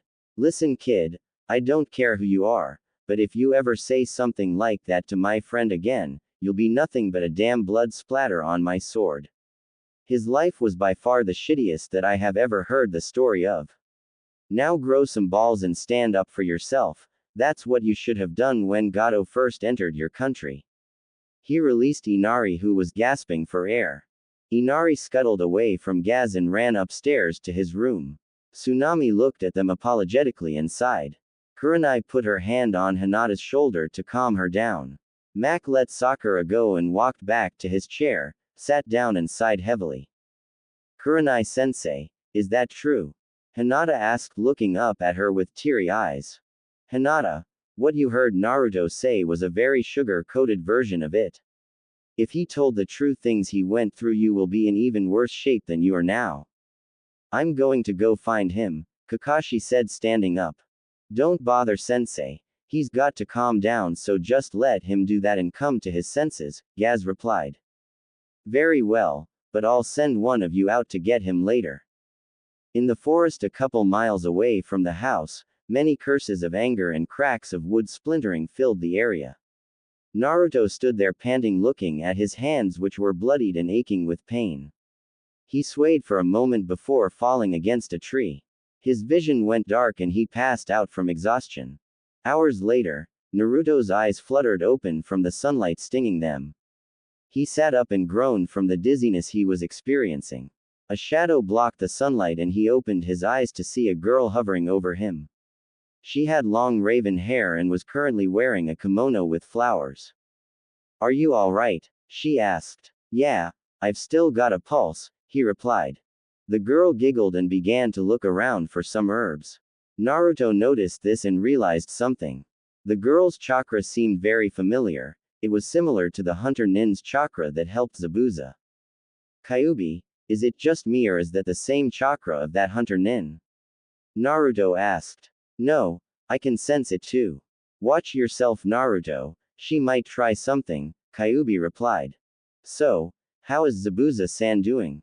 Naruto asked, glancing at the girl. He noticed the girl tense and saw her narrow her eyes at him. She pulled out a kunai and held it at the ready. Naruto held his hand up for a sign of peace. I'm not going to attack you. Believe me, if I did, you would be dead now, Naruto said with a serious tone. The girl lowered the kunai and lowered her head. She continued searching for the herbs she needed to help Zabuza recover. Naruto walked over and knelt down beside her. What herbs are you looking for? Naruto asked. Thanks for the offer, but I got the amount I need, the girl replied.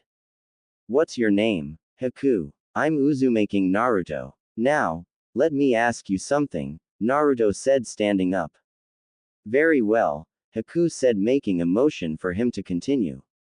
Do you think Gato will pay you and Zabuza after killing Tazuna-san? Why wouldn't he? Zabuza would kill him if he didn't. Be that as it may, but Gato probably will not pay you too. I hate to say it, but you're probably right. That's why I have a proposition for you too. If you don't kill Tazuna, I can grant you two a safe haven in Konoha. I am pretty much a grandson in the eyes of the Hokage and I can easily persuade him to spare you guys, Naruto informed. I'll think about it and I'll tell Zabuza. I'll give you our reply when we meet on the bridge, Haku agreed. Alright, but if you don't agree, we won't hesitate to kill you both when you attack. Fair enough. Farewell Naruto-kun, Haku said, shining away. Naruto heard footsteps and turned to see Gaz appear behind him. He walked over to Naruto and put a hand on his shoulder. You okay? He asked. Yeah, I'm still in one piece, Naruto replied. Okay, let's get back to the others, we need to do some more training. Gaz turned and began walking off with Naruto trailing behind him. Naruto slowed down for a second and looked back to where he made the deal with Haku. What have I gotten myself into? Naruto thought, running his hand through his hair. Gaz and Naruto entered the Tazuna's house, gathering everyone's attention. They all nodded at Naruto as a greeting. Tsunami set a plate of bacon and eggs in front of Gaz and Naruto as they sat down. Thank you, Tsunami-san, Naruto said with a smile. No problem, Naruto-kun, she replied.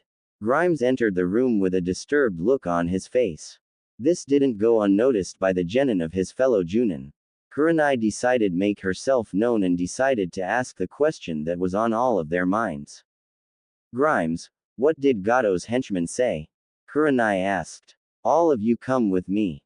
Tsunami, I'm sorry about leaving your breakfast unattended here, but this is important, Grimes said, crossing his arms. That's all right, I can reheat it for you if you want, Tsunami said with a smile. Both teams got up and followed Grimes into the study where they saw the corpse of the henchman. Everyone besides Naruto, Mac and Gaz were shocked to see the state he was in after the interrogation. His face was mangled to the point where the blood looked like purple goo. Some of his fingers lay on the ground, part of his arm was cut open so deep his bone was visible, many teeth were at his feet which had compound dislocations. The last most grisly wound was the hole in his chest which made his heart visible. The heart itself looked pale from all the blood that drained out of the small stab wound in it. It's a good thing I told you not to question his interrogation, Gaz whispered to Kiba, who looked ready to vomit. So, what did you get out of him? Kakashi asked, trying to avoid looking at the horrific scene before him. I managed to figure out how much men are under Gato's lead, Grimes said, looking at the corpse behind him. How many are we talking here? Kiba asked. Well, the good news is that Zabuza seems to be the only shinobi he has under command, other than that they're all bandits and thugs, Grimes began. The bad news is that we're facing up to around 300 of these guys. 300? Sakura shrieked. Yeah, about 300 of them. And to top it off, if what you say about Zabuza being ready by Friday, we might be facing those other 300 bandits alongside him, Kurenai included. So what should we do? Hinata asked. There's not much we can do, Grimes replied. The best we can go for is to train and learn some jutsu by Friday.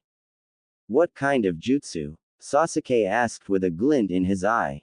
Elemental jutsu. I'm going to give you all some affinity cards to determine your element, Kakashi said, passing out little slips of paper.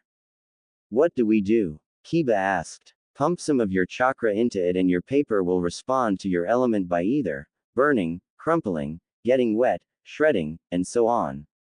Each of the genin sent some chakra into their paper. Naruto's shredded into tiny bits before becoming soaked. Gaz's paper turned to dust. Max shredded into bits like Naruto's paper.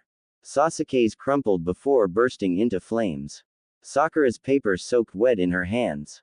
Let's see here. Naruto has wind and water affinity. Gaz has earth affinity, which can help with some of his necromancy if he combines it properly. Mac has a wind affinity just like Naruto. Sasuke has a lightning and fire combination, which leaves Sakura with a water affinity, Grimes thought, eyeing all of his students. Kurenai observed her students and looked as each of them held their paper. Hinata's paper turned wet, signaling water. Kiba's paper burned to ash and Shino's crumpled, giving him a lightning affinity, which surprised her. Okay, now this is what I want you all to do. Any of you who have the same affinity will practice the same technique in the scroll I will give you. However, we can give you a hand since some of us have the affinity ourselves.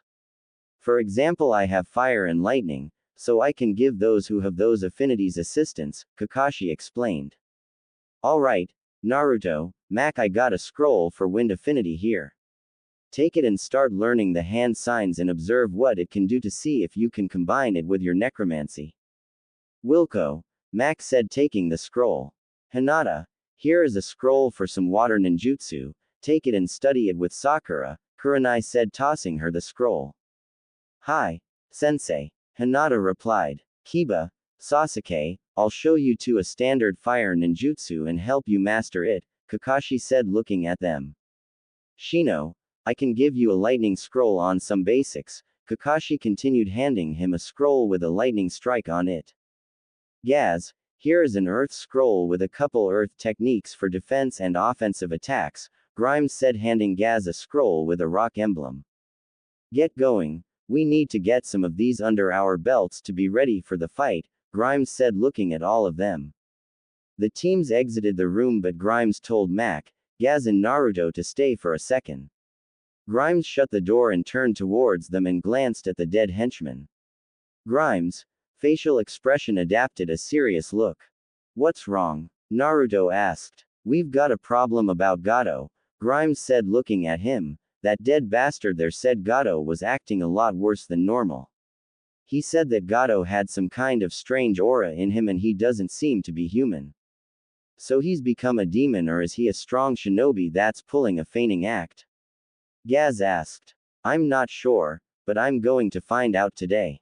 He was supposed to meet with Gato today at noon at a warehouse in the town by the docks, Grimes replied. Okay, so you're doing the recon today? Mac asked. Yes, now get going on those scrolls, I'll be back later after the recon mission. They exited the house and stood back as Grimes summoned his death charger. He climbed on and looked down at them with a nod and rode out of sight. The three Death Knights looked at each other with some concern but shrugged it off and went to join the others with the training. 2 hours into the training left the genin panting with exhaustion. Some of them were in high spirits with getting the basic steps done with one of their jutsu. However, some of them were cursing in anger at not making any progress. Mac and Naruto were grinning broadly at what their jutsu could do. If used properly, they could empower their necromancy and kenjutsu. Mac was planning to use a wind jutsu to combine with his dancing rune weapon to make it more devastating to reach a bigger range. Naruto was thinking about combining his wind jutsu with the Suiryuden no jutsu. The two of them were about to continue their training but heard a loud explosion come from the trees hundreds of yards away. Isn't that where Zano is? Mac asked. Yeah, let's go check it out, Naruto confirmed, running to Gaz's position. The two of them came into the clearing where Gaz was training to see a giant crater with a dead ghoul inside it. They saw Gaz covered in dirt and grass. Mac started to laugh at Gaz's state, who just glared at him. What happened to you? Naruto asked, walking over to Gaz. Well, the jutsu I did was supposed to make a barrier of earth for protection. However, my ghoul thought it was a great idea to perform corpse explosion. Since he was powered with chakra, it was twice as powerful as the normal explosion, resulting in the crater here, Gaz said, wiping the dirt from his face. So Walter's dead? Mac asked, looking at the ghoul's remains. Walter is the name of Gaz's ghoul. Yeah, Gaz sighed. Don't worry, Zano, he's going to heaven. Yeah, maybe he went to heaven, he could have gone to hell, Gaz stated, matter-of-factly, causing Mac and Naruto to sweat drop at that. Gaz summoned Walter back from the dead and smacked him at the back of the head. That was a no-no, don't do that. Gaz scolded. Walter gave a little groan and looked down at the ground. Dismissed, Gaz said, and Walter sunk into the ground with a toothy grin. The day went by quickly and all of the genin had made great progress with their techniques. All of them except Sakura, who said she practiced the jutsu, but Hinata had told Naruto that she just wandered off and watched Sasuke learn his fire jutsu. All of them were sitting at the table eating Tsunami's delicious food again and enjoying it. The door to the house opened and closed quickly. Grimes entered the room with a serious yet disturbed look plastered on his face. You three. Conference, study, now. Grimes said, walking to the study. The Death Knights followed Grimes into the study and sat around the room waiting for him to speak. He pulled out a cigarette and lit it with his lighter, puffing out some smoke. Naruto, Gaz and Mac could tell Grimes was very nervous about something. What happened? Gaz asked. It's Gato, he's not to be underestimated, Grimes said, taking a drag of his cigarette. What do you mean? Mac asked. All you need to know is that Gato is too strong for any of our teammates, he's become something that only we can handle, Grimes replied. Why can't they help? Gaz questioned. He's out of their league. How is he so powerful? Naruto asked. Flashback. Grimes had arrived at the warehouse where the henchman was supposed to meet up with Gato and the other cronies.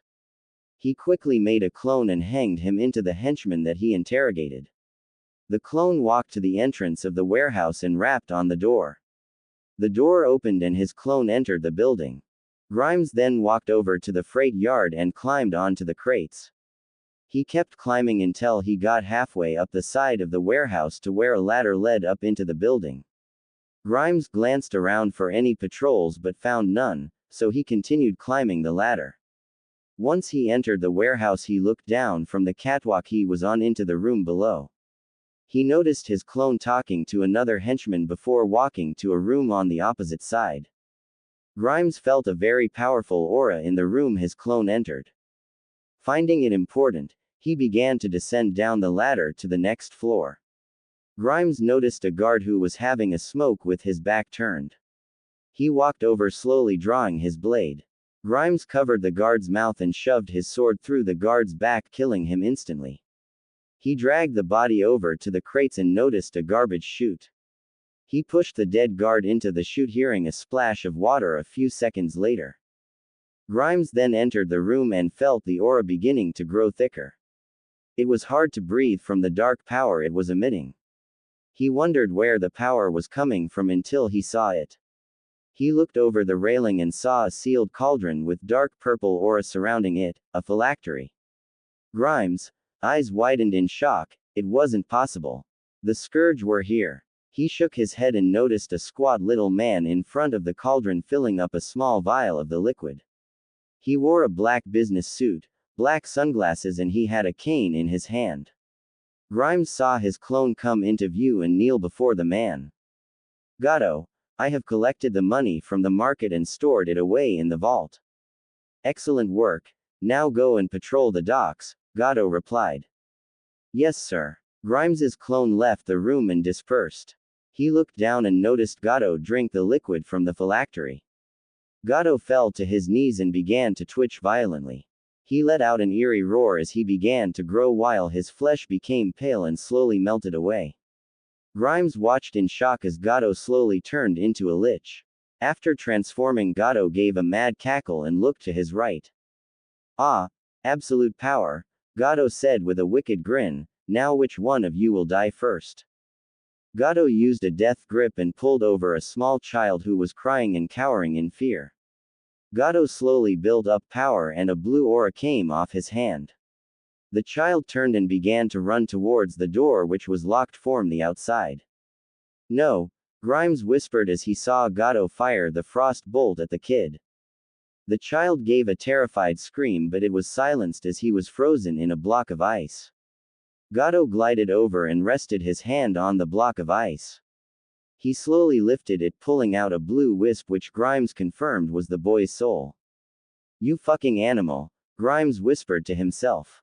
Grimes then saw Gato glide back to his phylactery. He picked it up and shrunk it with a curse spell.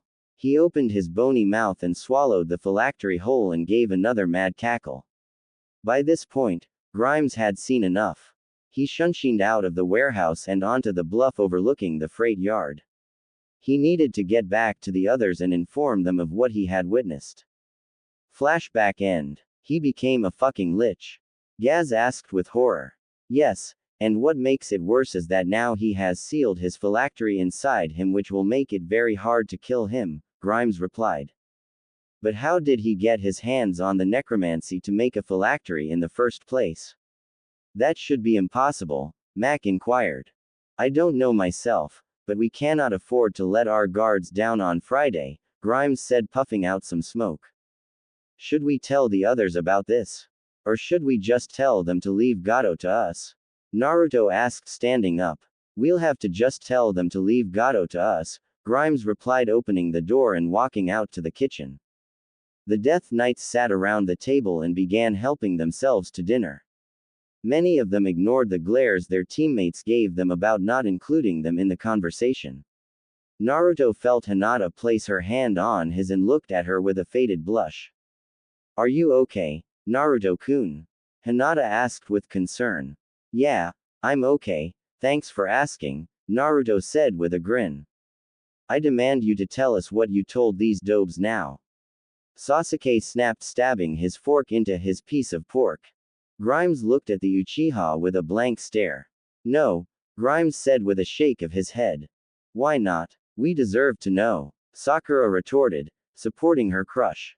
No, you don't deserve to know for 2 reasons. 1, it's classified information. 2, we don't trust any of you, Grimes replied. Before the argument could continue, Inari entered the room to be met with the glares from Mac and Gaz. He visibly flinched and turned and ran out of the house. Inari. Tsunami called out, but he was already gone.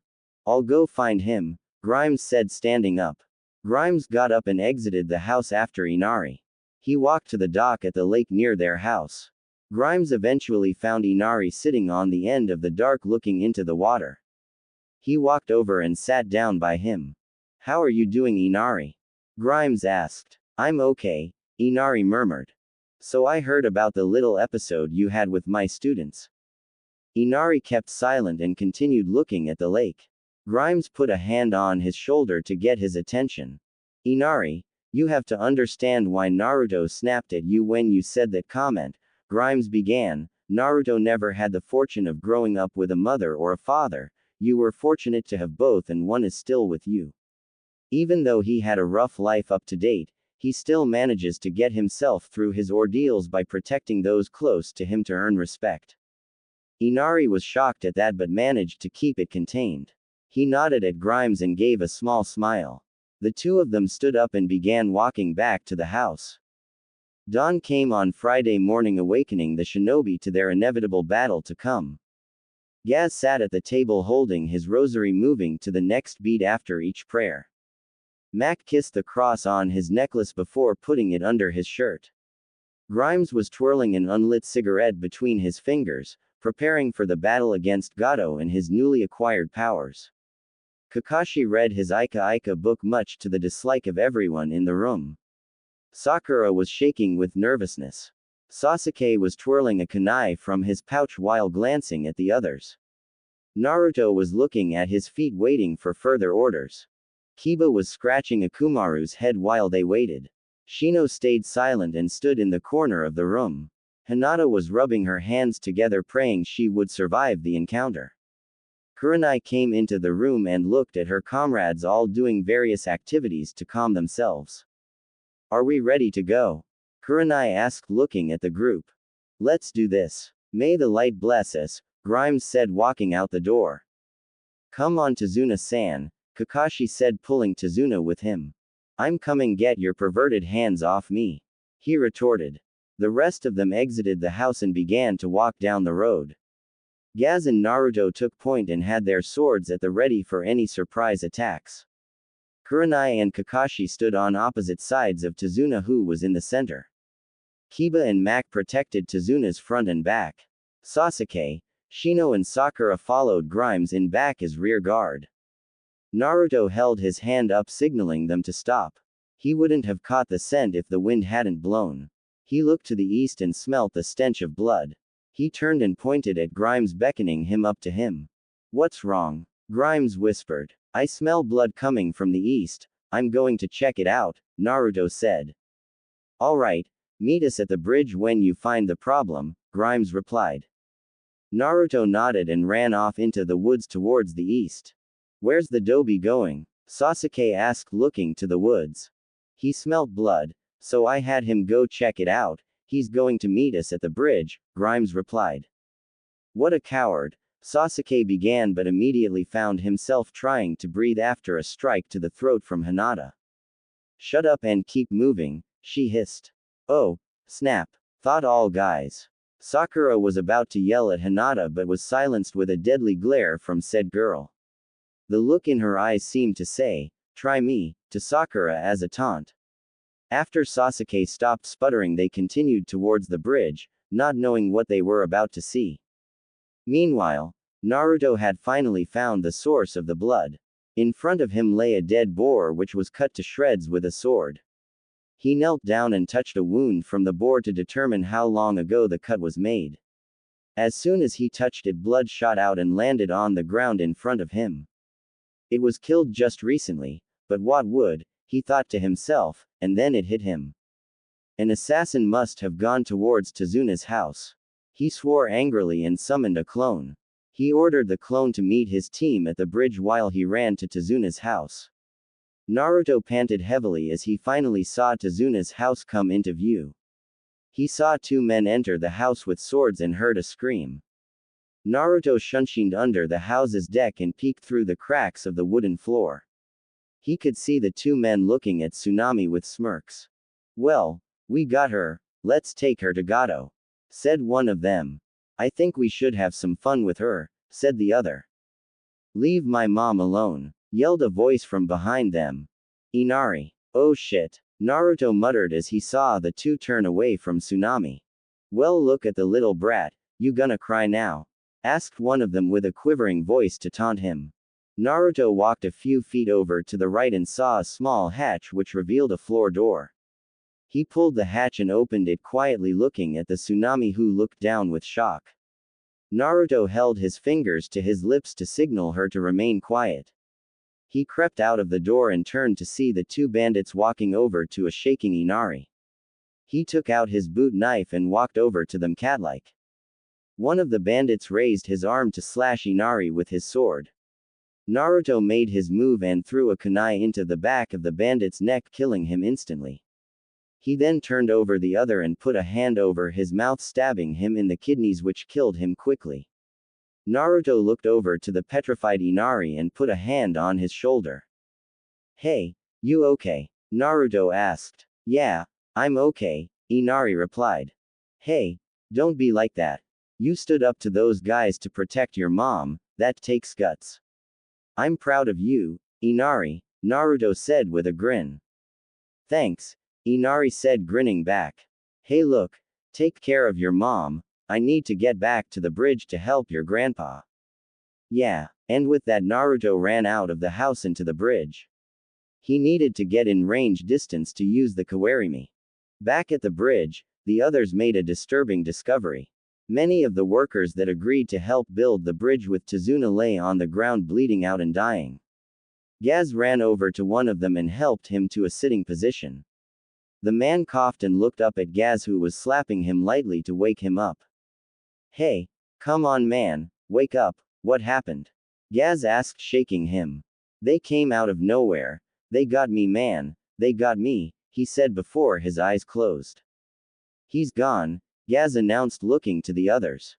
A chuckle came from the mist, silencing them all.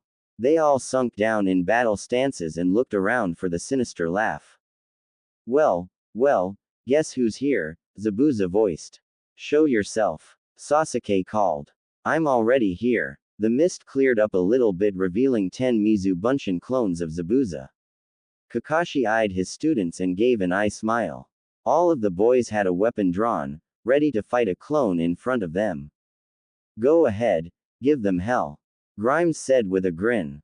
Within minutes each of the Mizu Bunshins were destroyed, leaving puddles of water behind. There was some applause coming further ahead of them. Two silhouettes became visible in the mist. Once they became visible, they stood at the ready. Zabuza and the hunter Nin that saved him came into view and looked at them, ready to fight. You're short one, brat, Zabuza said, noticing only 4 genin from Kakashi's group. You mean me? Naruto asked, appearing beside Mac and Gaz, sword drawn. So this is your answer, Haku? Naruto inquired, looking at them. No, Zabuza just wanted to toy with you all, Haku replied. What are you talking about? Grimes asked. I made a proposition for them to come back to Konoha with us.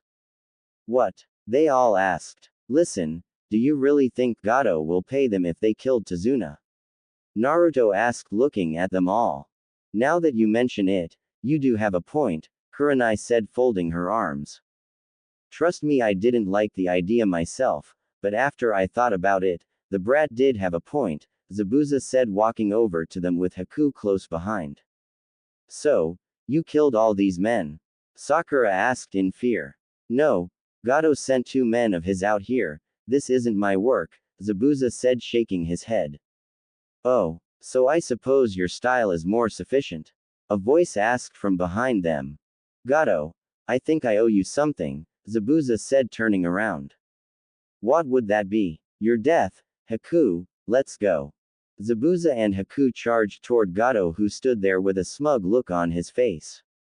He held up a hand to stop his men from defending him. This confused all of the people around him, minus the Death Knights, who already knew why he didn't seem worried. Zabuza, Haku, wait. Grimes yelled, running after them. Time to. Zabuza began, bringing his sword down. Die. Gato finished his sentence, holding up both hands, encasing both Haku and Zabuza in a block of ice. What the hell? Everyone yelled in shock at the sight before them. You stupid fool. With this power I don't need your work anymore, Gato said, pulling his hands toward himself. 2 blue wisps were pulled out of the ice blocks and Gato absorbed them with one deep breath. Shit, Gaz muttered, getting ready for the fight. What the hell just happened? Kakashi and Kurenai asked with shock. No time to explain, we got a problem at hand here, Grimes replied. What's the plan? Kurenai asked, looking at Grimes. I'll take Naruto, Mac and Gaz to confront Gato. You guys stay here and take out any of his bandits that try to pass you. Fine, we'll come help you after we finish with them then, Kakashi said, pulling out a kunai. No, we can handle it, this guy is out of your league, Grimes said, looking back at Kakashi.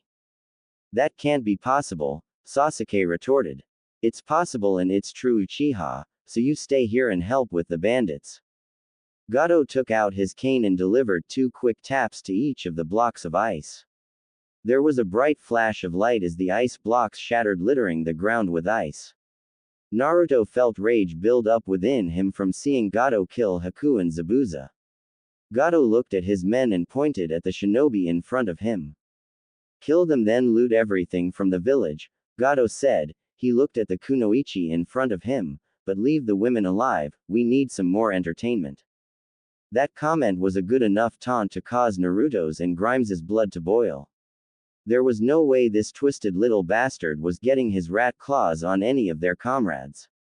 Gato pointed at the shinobi with his cane and grinned, revealing his yellow teeth. Attack! Gato ordered. The bandits began to run towards the group of shinobi, giving fierce battle cries. Grimes charged at the crowd, followed by Naruto, Mac and Gaz. As the 4 of them neared, they all shunshined behind the bandits at the same time. Some of the bandits turned to the Death Knights and began to run towards them. Turn back. I'll take care of these fools.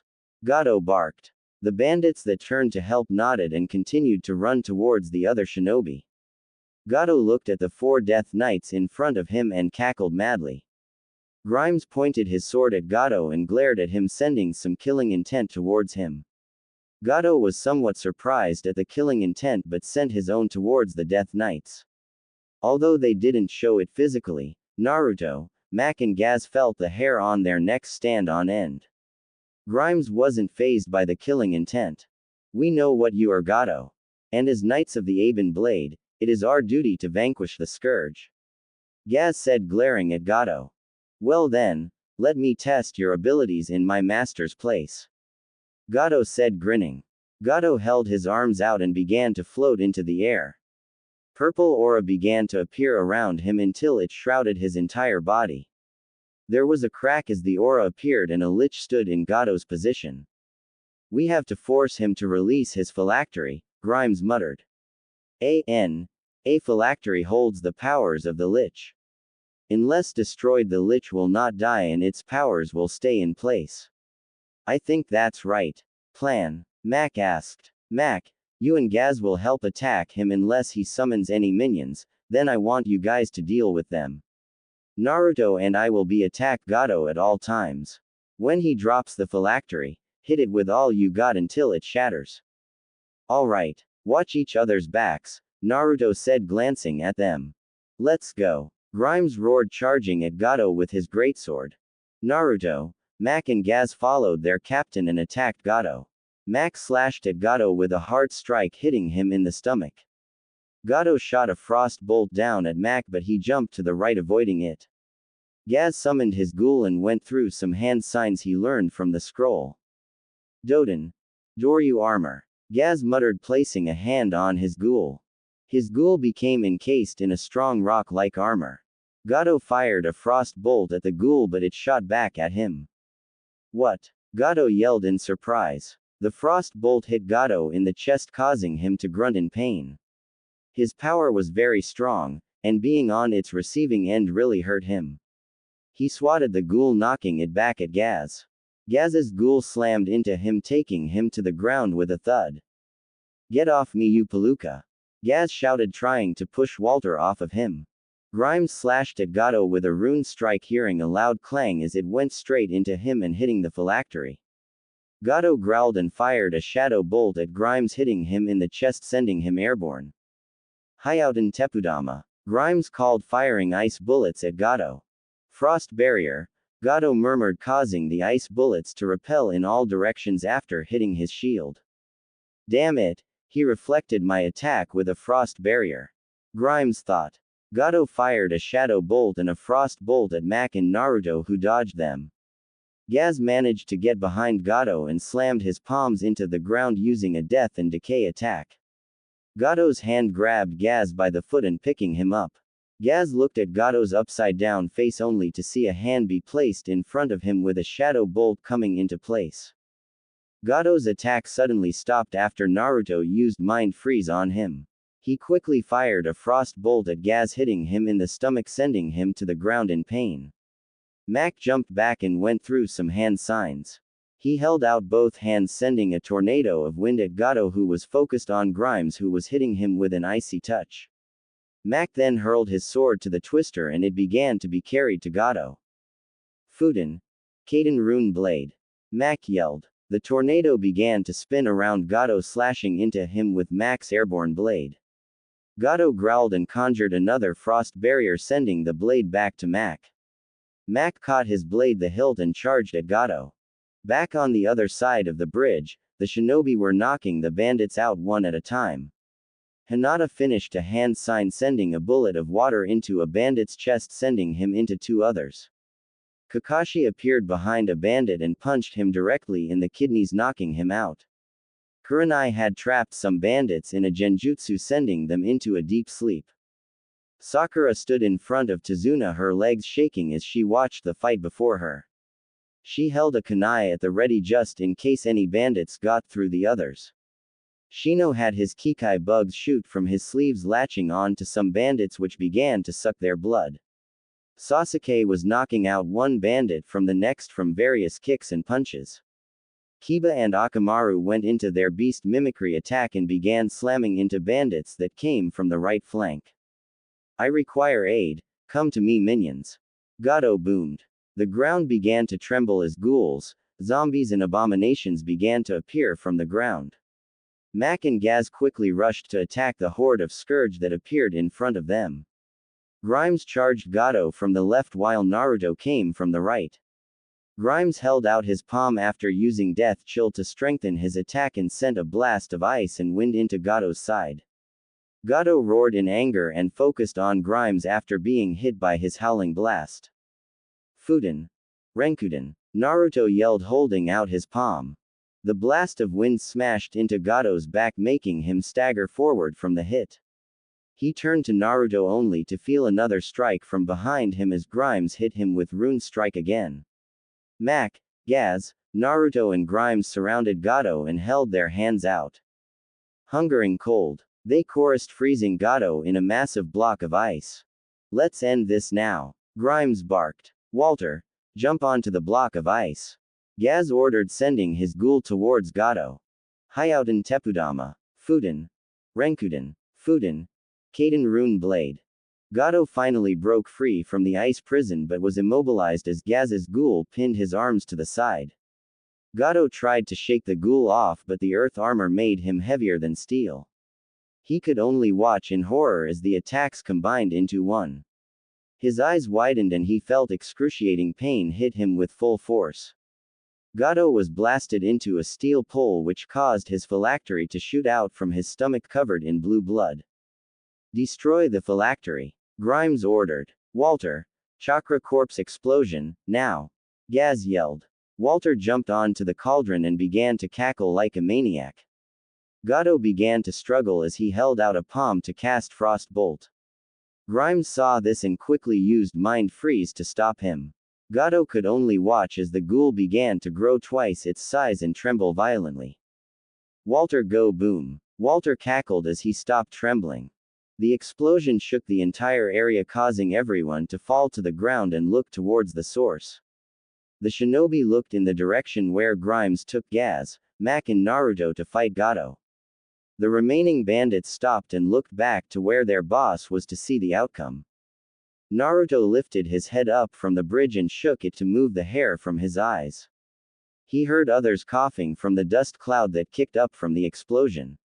The dust slowly dissipated and the Death Knights saw Gato now back to his human form. Naruto slowly pushed himself up and saw Grimes and Gaz walk over to Mac to help him up. Naruto turned to see Gato, who looked deathly pale as he scuttled against some crates. The mist that blocked the view of the shinobi began to fade, making it clearer to see.